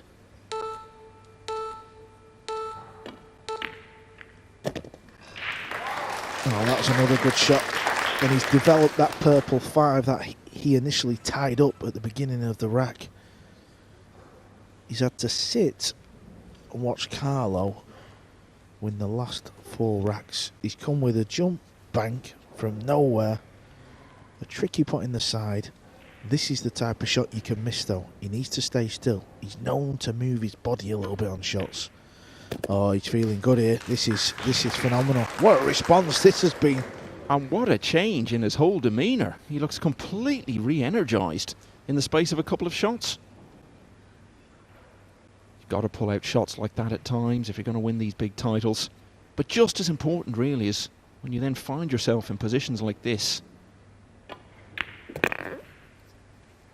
You know you should see it out, win the rack, to keep your composure shot after shot. That's all part of the package.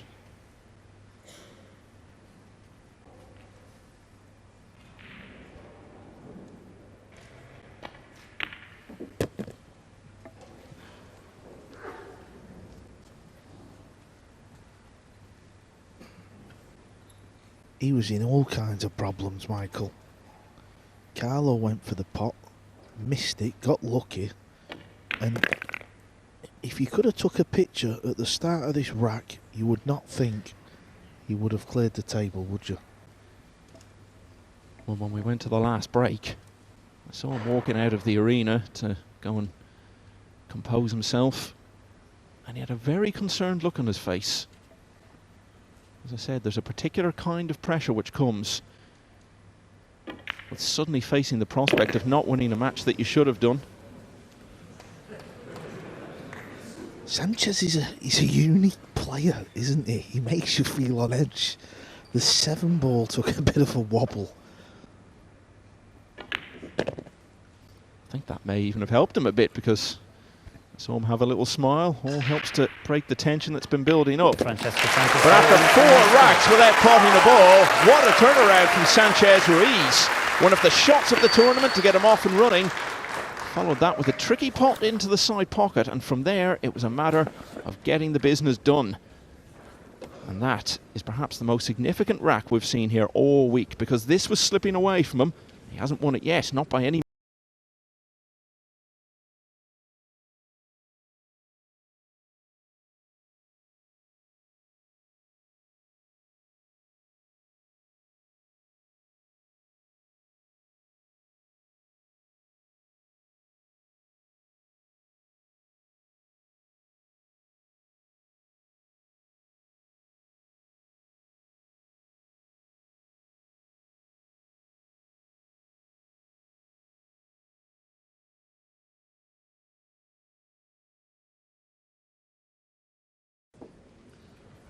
Thank you, Rec 15. So we haven't seen the Sanchez Ruiz break for a while. 2 of his last 3 breaks came up dry, and he hasn't run out from the break since all the way back in rack 6.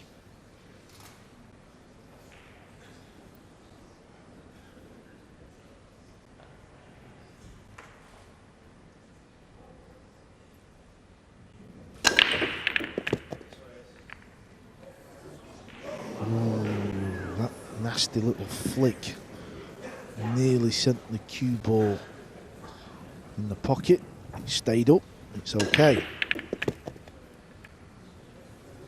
I think if you'd have asked Carlo 30 minutes ago, though, 7-2 down, would you take being 8-6 down? And he would have said, of course. So he's going to be happy in his chair as well. He's made it a game. He's back in this match.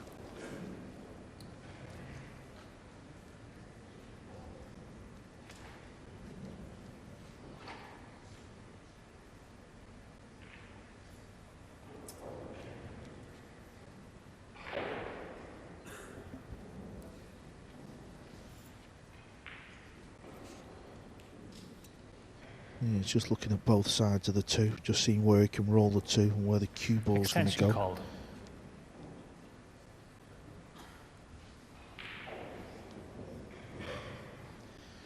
He could roll the 2 on the bottom rail and use the 9, but doesn't seem to offer too much, does it?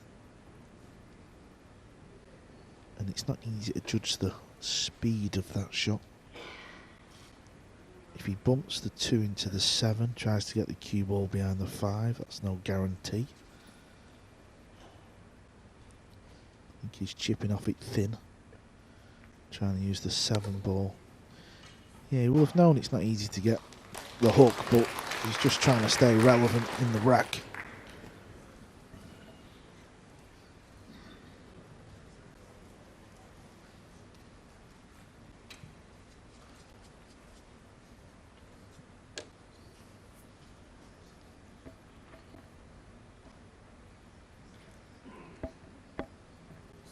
Extension, please. Well, he's looking at something. He's low down on the table, and usually when a player does that, I think it means they're looking at the pot, doesn't it? Surely he's not going for the pot here, is he?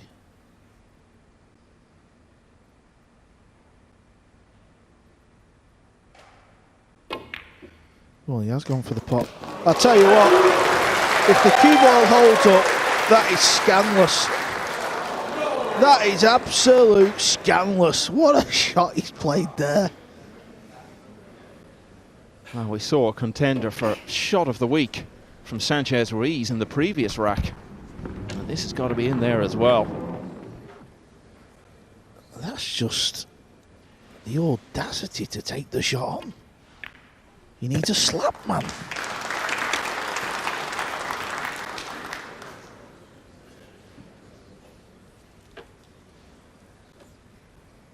Seems like the 2-ball is proving to be so pivotal in almost every rack at the moment.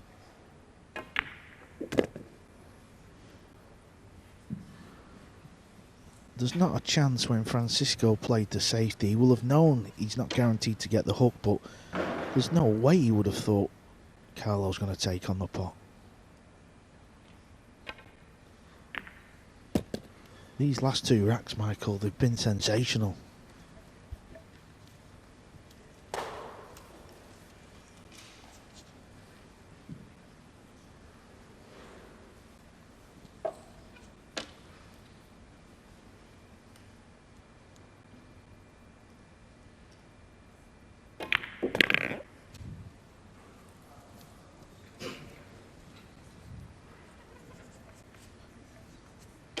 This is just like we're watching a rerun of last year's semi-final from Carlo. He was down big in that match against Naoki Oi. He come back and won. He's not won just yet, but he's staying in this match. Cue ball maybe bounced a hair too far on that shot. Just means he's got to bear down a little bit. Watch the cue ball here.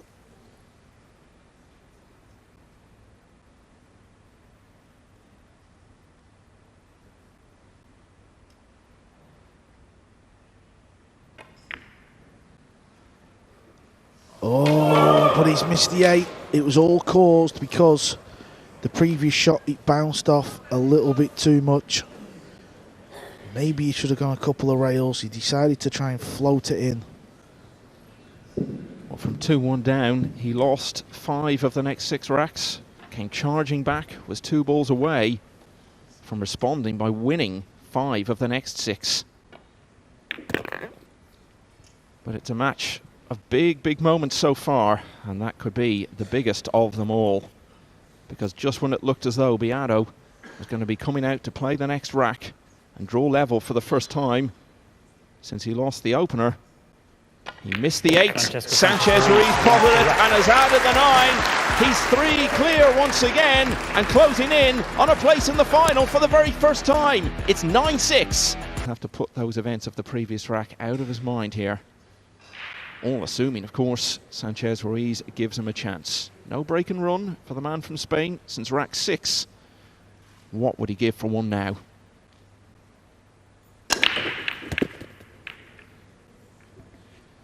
Well, he deserves his chance for the match, and he's going to get it. The balls are there. Carlo's missed a big trick there. The 8 ball is going to come back to haunt him.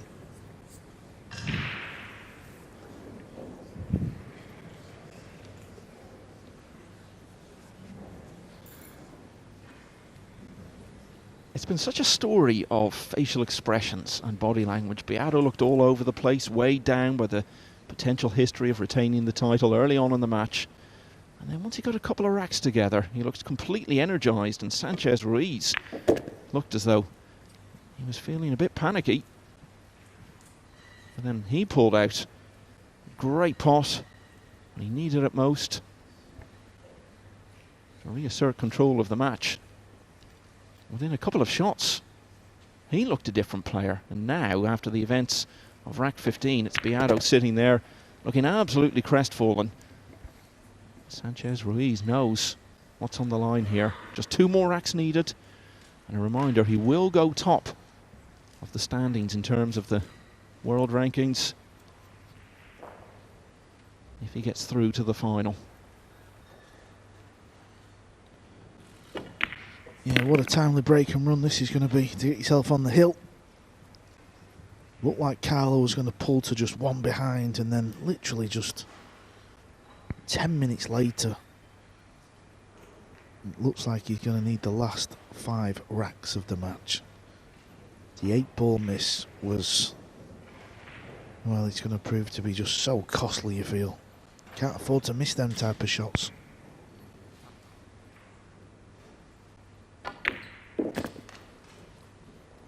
This is the beauty of winner breaks, isn't it? Because he knows over that shot, if he misses it, if he doesn't close out that rack that he may not get back to the table in the whole match.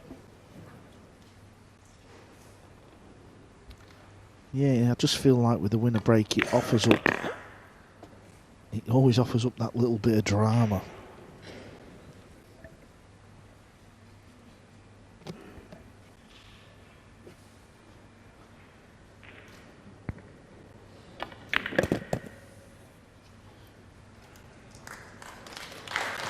Sanchez Ruiz has had a couple of hill finishes already on his way to this semi-final. He doesn't want to go through that again. And now, all of a sudden, he's back in quite a comfortable situation. He's on the hill. He needs one more rack to go through to the final. He leads Carlo Biado, the defending champion, by 10 racks to 6.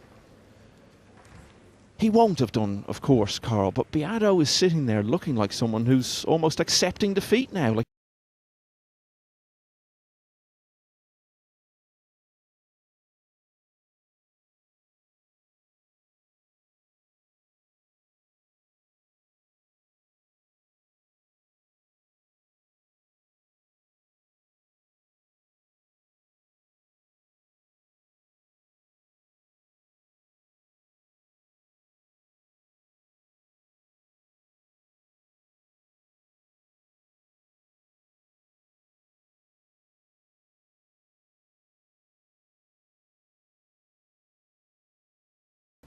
Sanchez Ruiz was confirmed for his Mosconi debut earlier in the week. And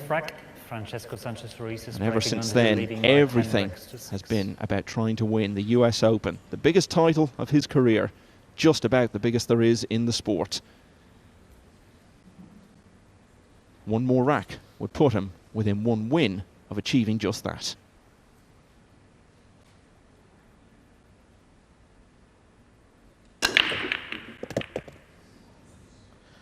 Here comes the 2-ball. Other than a 3-ball combination, he's not going to be in the final just yet. I noticed in the break, Francisco went out to clear his head and just gather his thoughts, and Carlo stayed in his chair. And usually that means it is a sign of resignation when a player just stays there. You're thinking, what have I done? How did I miss the 8? How did I not clear up?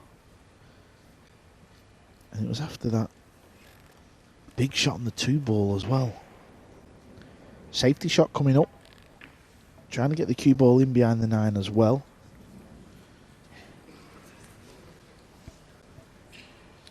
And he hasn't done that. He's left a window here. He can get through the purple and the red ball. So how much fight has Carlo Biado got left in him? Well, the thing is, he's got to get chances. That goes without saying. Obviously, we know that. Is it hard enough? Kind of. But if Carlo can just pinch this rack again, we said before, Michael, put a 2-pack together, that's 10-9.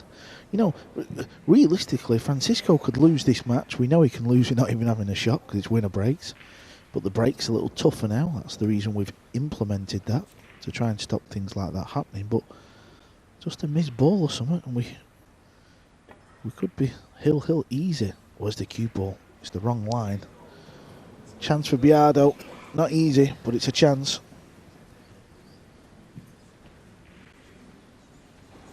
Seen a few big shifts in momentum in this match. Carlo Biado needs one final one, and it's got to start here.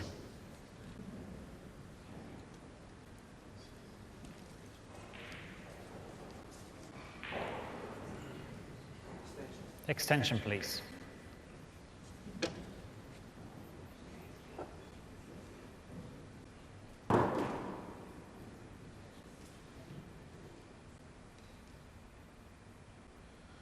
Is he trying to pop the 9 as well in the same shots? He is, and he's made it! We could see him eyeing up the carom. Well, that's the sort of fight he's got left in him. And we still have a semi-final here. And boy, did that get the crowd going again, just when the match looked to be fizzling out. It's easy to say from your chair, well, where sat, the game looks easy, but he's got to just forget about what's gone on here in the whole match. He's got to stay relevant to the task. You know, he's 10-7 down. He is more than capable of... Let's not even think about winning the match. Ez alkalommal az eseményeken lökünk egy jó korát, hisz ugranunk kell az időben, mivel ez egy összefoglaló. Jelenleg 10 hétre vezet Francisco Sanchez Ruiz, amikor is Carlo Biado tevékenykedik az asztalnál, de most már lehet, hogy csak múlt idő.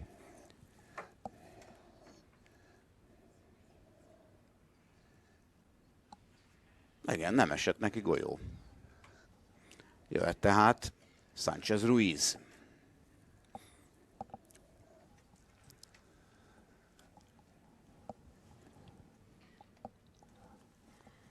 Maga biztosan vezette át a spanyol, és most ráadásul ő kezdhet dolgozni.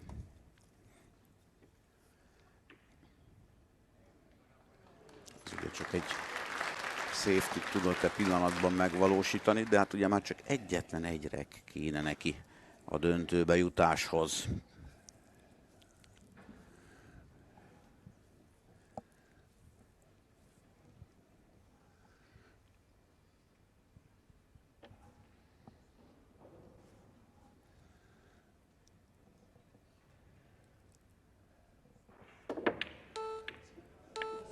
Hoppá! Oh, ez nagy játék volt most Biadótól. Bejött neki a szerencsefaktor. 9-esről pattan az 1-es, és beüti a 2-est.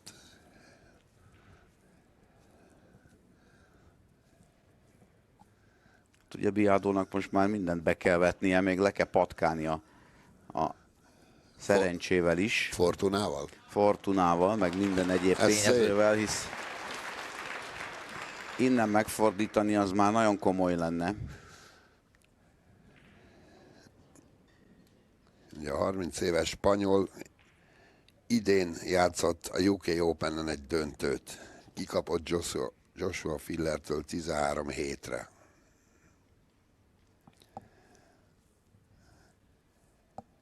Ugye játszottak egy World Cup of Pool döntőt, ugye ez a páros verseny, David Alkéddel megnyerték a szingapúriak ellen 11-6-ra. Tehát eddig 2 nagy versenyen ebben az évben döntőt játszott, az egyéniben vesztett, a párosban nyertek.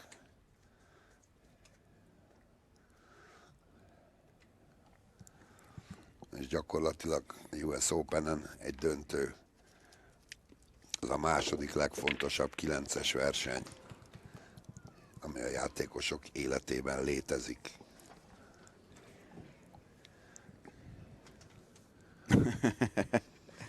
Próbálja a humorosabb oldalát felfogni a dolognak, de az biztos, hogy most megint Biado következik.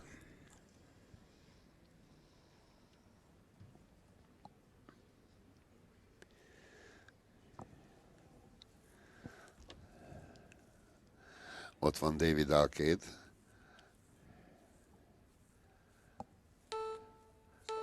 A páros társa. Szurkol az ifjabb Sanchez Ruiznak.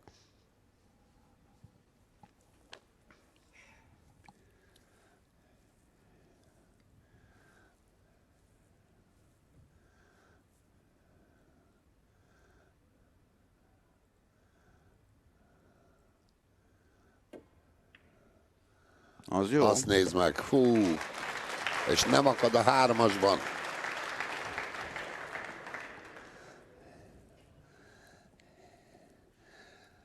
A Biado átérző helyzet súlyát. Igen, nézi a 4-esre, mit kéne hagyni most a 3-asról.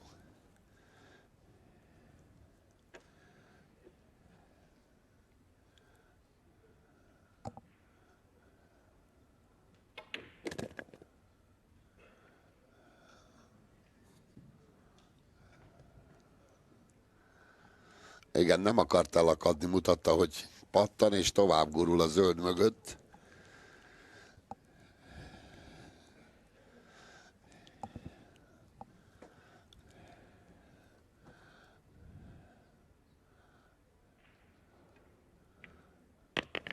És azért csak kitempózta az 5-ösre a pozíciót.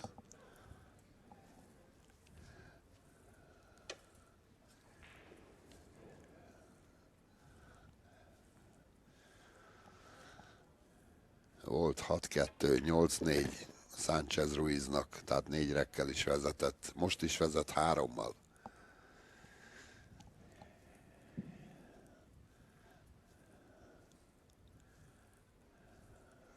Egyetlen egy kell neki, és ott van a döntőben.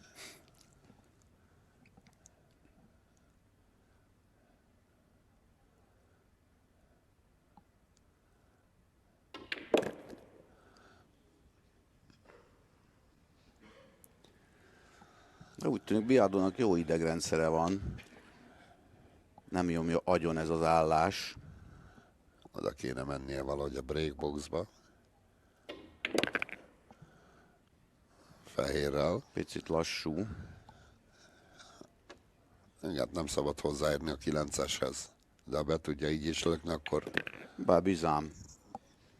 Úgy tűnik, hogy Biado farag a hátrányból. 10-8-ra módosítja az állást.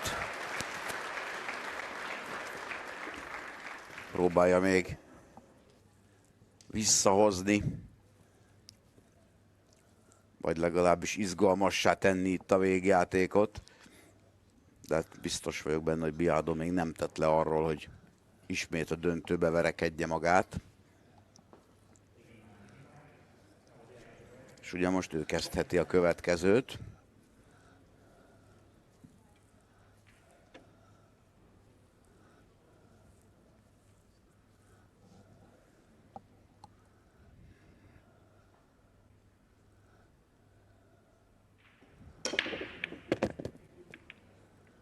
Jó kezdés.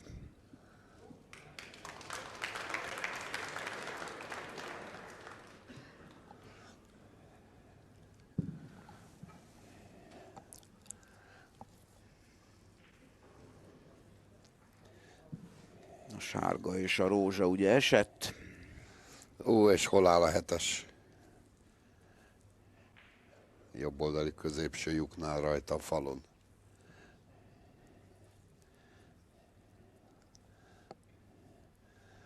Mondjuk be lehet lökni úgy az 5-ös golyót, hogy egy picit lemozdítsa onnan a falról a 7-est. Majd 3 lökés múlva. Egyelőre most még a kékkel kell elbánnia Biadónak. Ezt meg is teszi. 10-8-as állás. És a címvédő tudja, hogy nem hibázhat.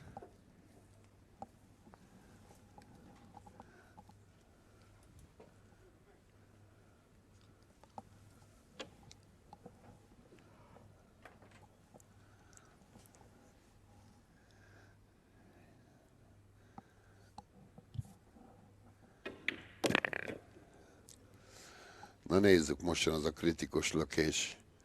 Mennyit tud mozdítani a 7-esen? Picit hozzá kell érni,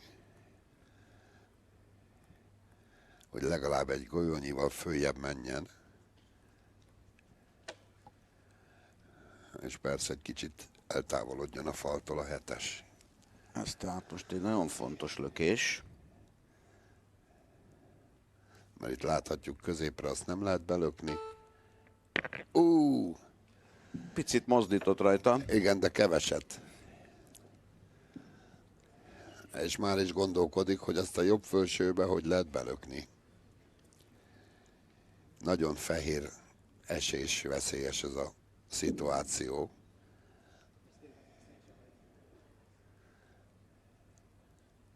És ugye van bőven szög a 6-osra, tehát van igazából szinte csövet, nagyon nehéz hagyni a 7-esre. És látjuk, hogy azért van itt szög.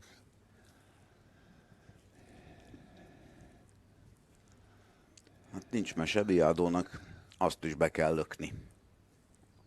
Valahogy meg kell oldania, hogy a fehér rápattanjon a csücsökre, a jobb középső lyuk felső csücskére, és fönnmaradjon az asztalon. Összetett probléma ez tehát.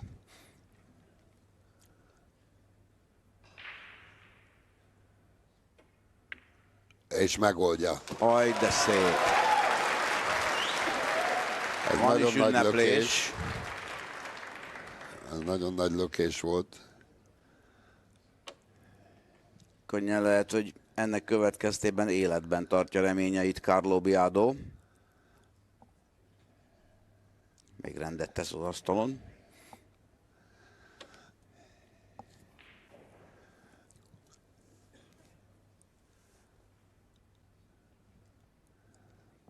Két golyó, és ha ezek sikeresek, akkor tovább zárkózik Carlo Biado. Ez most már 9. Ezt nem tudja elhibázni. Hú, milyen végjáték lesz még itt.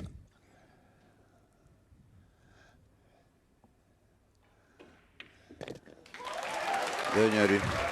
Minimális a különbség. A címvédő belevág az újabb feladatba, hisz dolgoznia kell még, hogy eltüntesse esetlegesen a hátrányt, amelyet már nagyon szépen lefaragott. És van folytatás a 2-esre.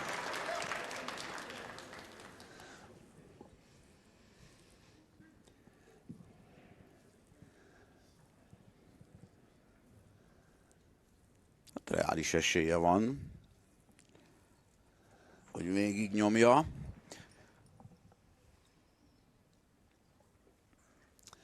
Van itt még egy lila 5-ös az alsó középső lyuknál.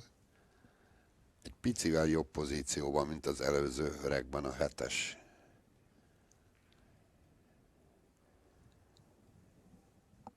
És mivel azt is sikerült megoldani, így erre is van neki sansza.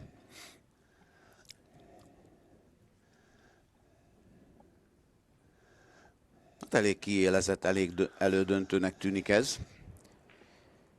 Már így is, hát ha még Biado egyenlíteni is tudna. Nyilván Sanchez nem örülne a ténynek, de a meccs az borzasztóan izgalmassá válna. Sejthető volt, hogy ez nagyon komoly elődöntő lesz. Mindketten 84 golyót löktek be.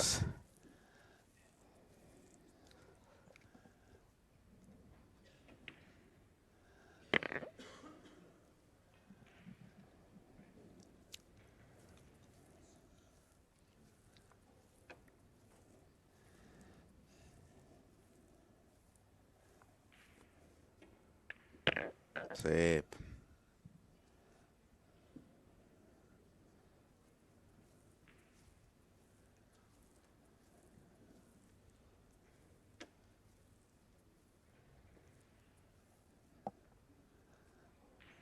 Hát ezzel nem lehet gondja.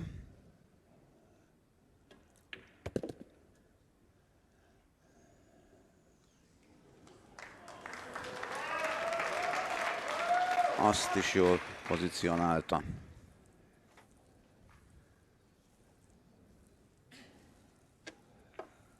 Kezdhetjük magunkat szoktatni a gondolathoz, hogy itt az utolsó rek dönt majd mindenről.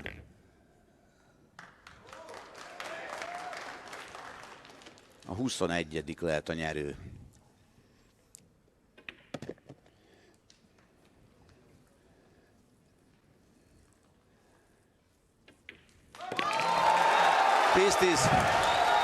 Hát lejátszottak 20 rekket úgy, hogy gyakorlatilag nem történt semmi. Azt vesszük, mert ez az egy dönt majd mindenről. Óriási.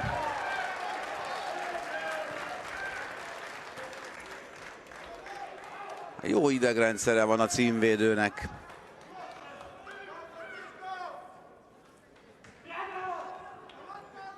Óriási meccs.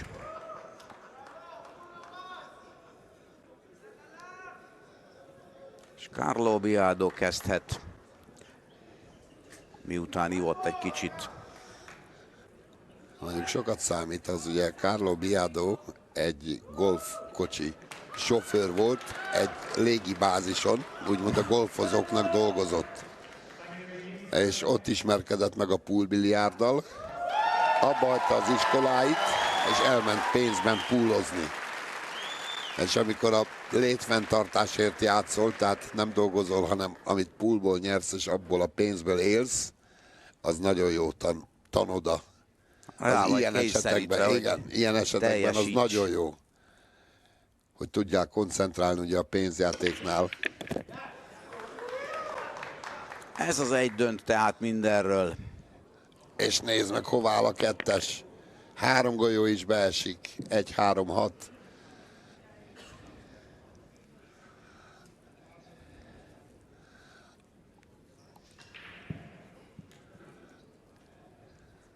Hú, de elbújt az a kék. De itt a legnagyobb probléma a 4-es, 8-as. Nézd meg, hogy áll az a 2 golyó. Ittni. Mutogatja is, hogy ti pont miért így.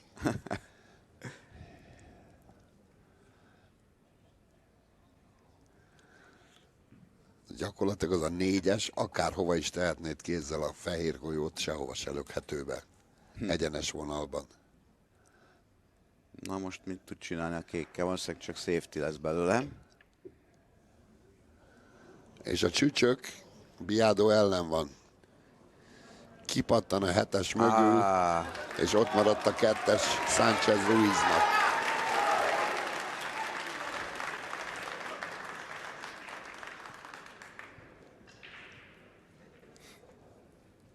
De hát a 4-es, 8-as problémakör még mindig fennáll, így is, úgy is.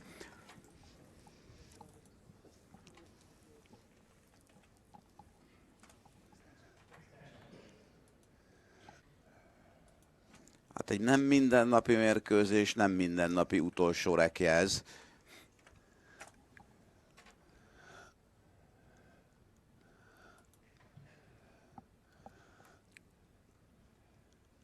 Nagyon örülhet majd, aki erről az ágról bejut a döntőbe.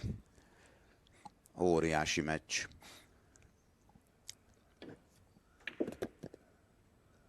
Ez várható volt, hogy a kéket eltakarítja.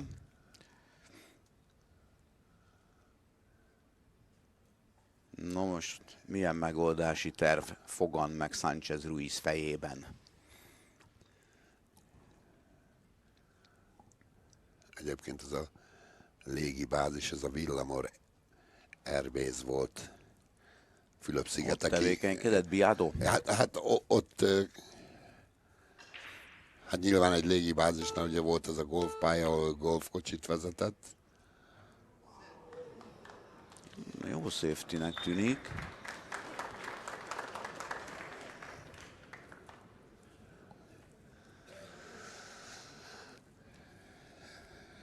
Na, ki bírja jobban idegekkel? Hát ennél jobban kiélezni ezt a meccset?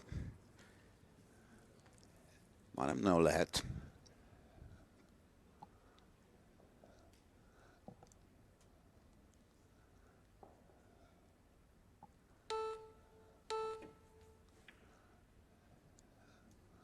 És a 7-es mögé? Nem be mögé. Így látja a 4-est Sanchez Ruiz.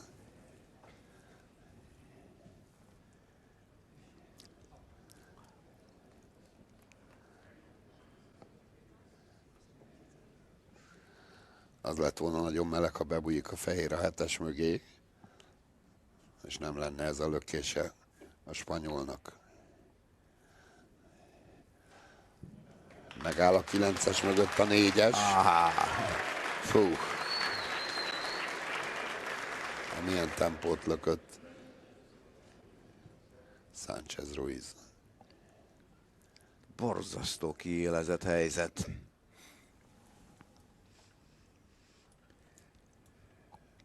Ugye Biadónak nem adatott meg az a lehetőség, hogy végiglöki az asztalt. Ha már 7-10-ről sikerült neki följönnie. Tyú, David Alkéd is tenyerébe borítja, vagy borul az arcával. Már neki is sok, pedig ő is harcedzett spanyol.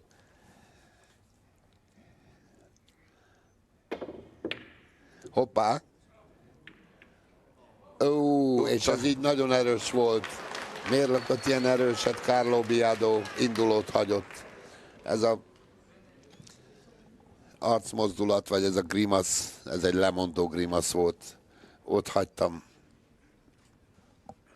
5 golyó maradt fönn. Ha végig tudja lökni, akkor mégiscsak a spanyol nyer. Itt az első, az megvan. hát innen pedig Hát nincs neki olyan feladványa, ami megoldhatatlannak tűnik így. ugye a legnagyobb különbség 7-2 volt Sanchez Ruiznak. 5 rek. Most a különbség 0. De hihetetlen különben, ahogy Biado milyen küzdőképes, hogy honnan vissza tudott mászni. És lehet, hogy szegény mégis veszít. Nem játszhat döntőt a tavalyi győzelem után.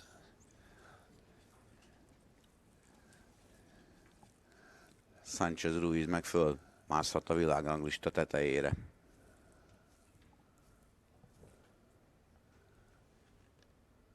No, de még azért van 3 golyó neki. Na és Valaki leesett a székről? igen, úgy gondolom. Hiába nagy az izgalom. Megvan neki a barna. 76 óta íródik a US Open 9-es története. 4 játékos tudott címet védeni. Nick Warner, ő amerikai volt, aztán jött a finn Mika Immonen, majd az angol Darren Appleton, majd egy amerikai Shane Van Beuning. Egyetlen egy golyóra Francisco Sanchez Ruiz a döntőtől. Egy nem mindennapi csata, nem mindennapi végjátéka. És itt a vége. Francisco Sanchez Ruiz Élete legnagyobb győzelme. 11-10-re. Óriási meccs, óriási siker, óriási győzelem ez neki. A címvédőt sikerül legyőznie egy fantasztikus mérkőzésen. Az tehát eldőlt, hogy az első elődöntőből Sanchez Ruiz lesz ott a fináléban.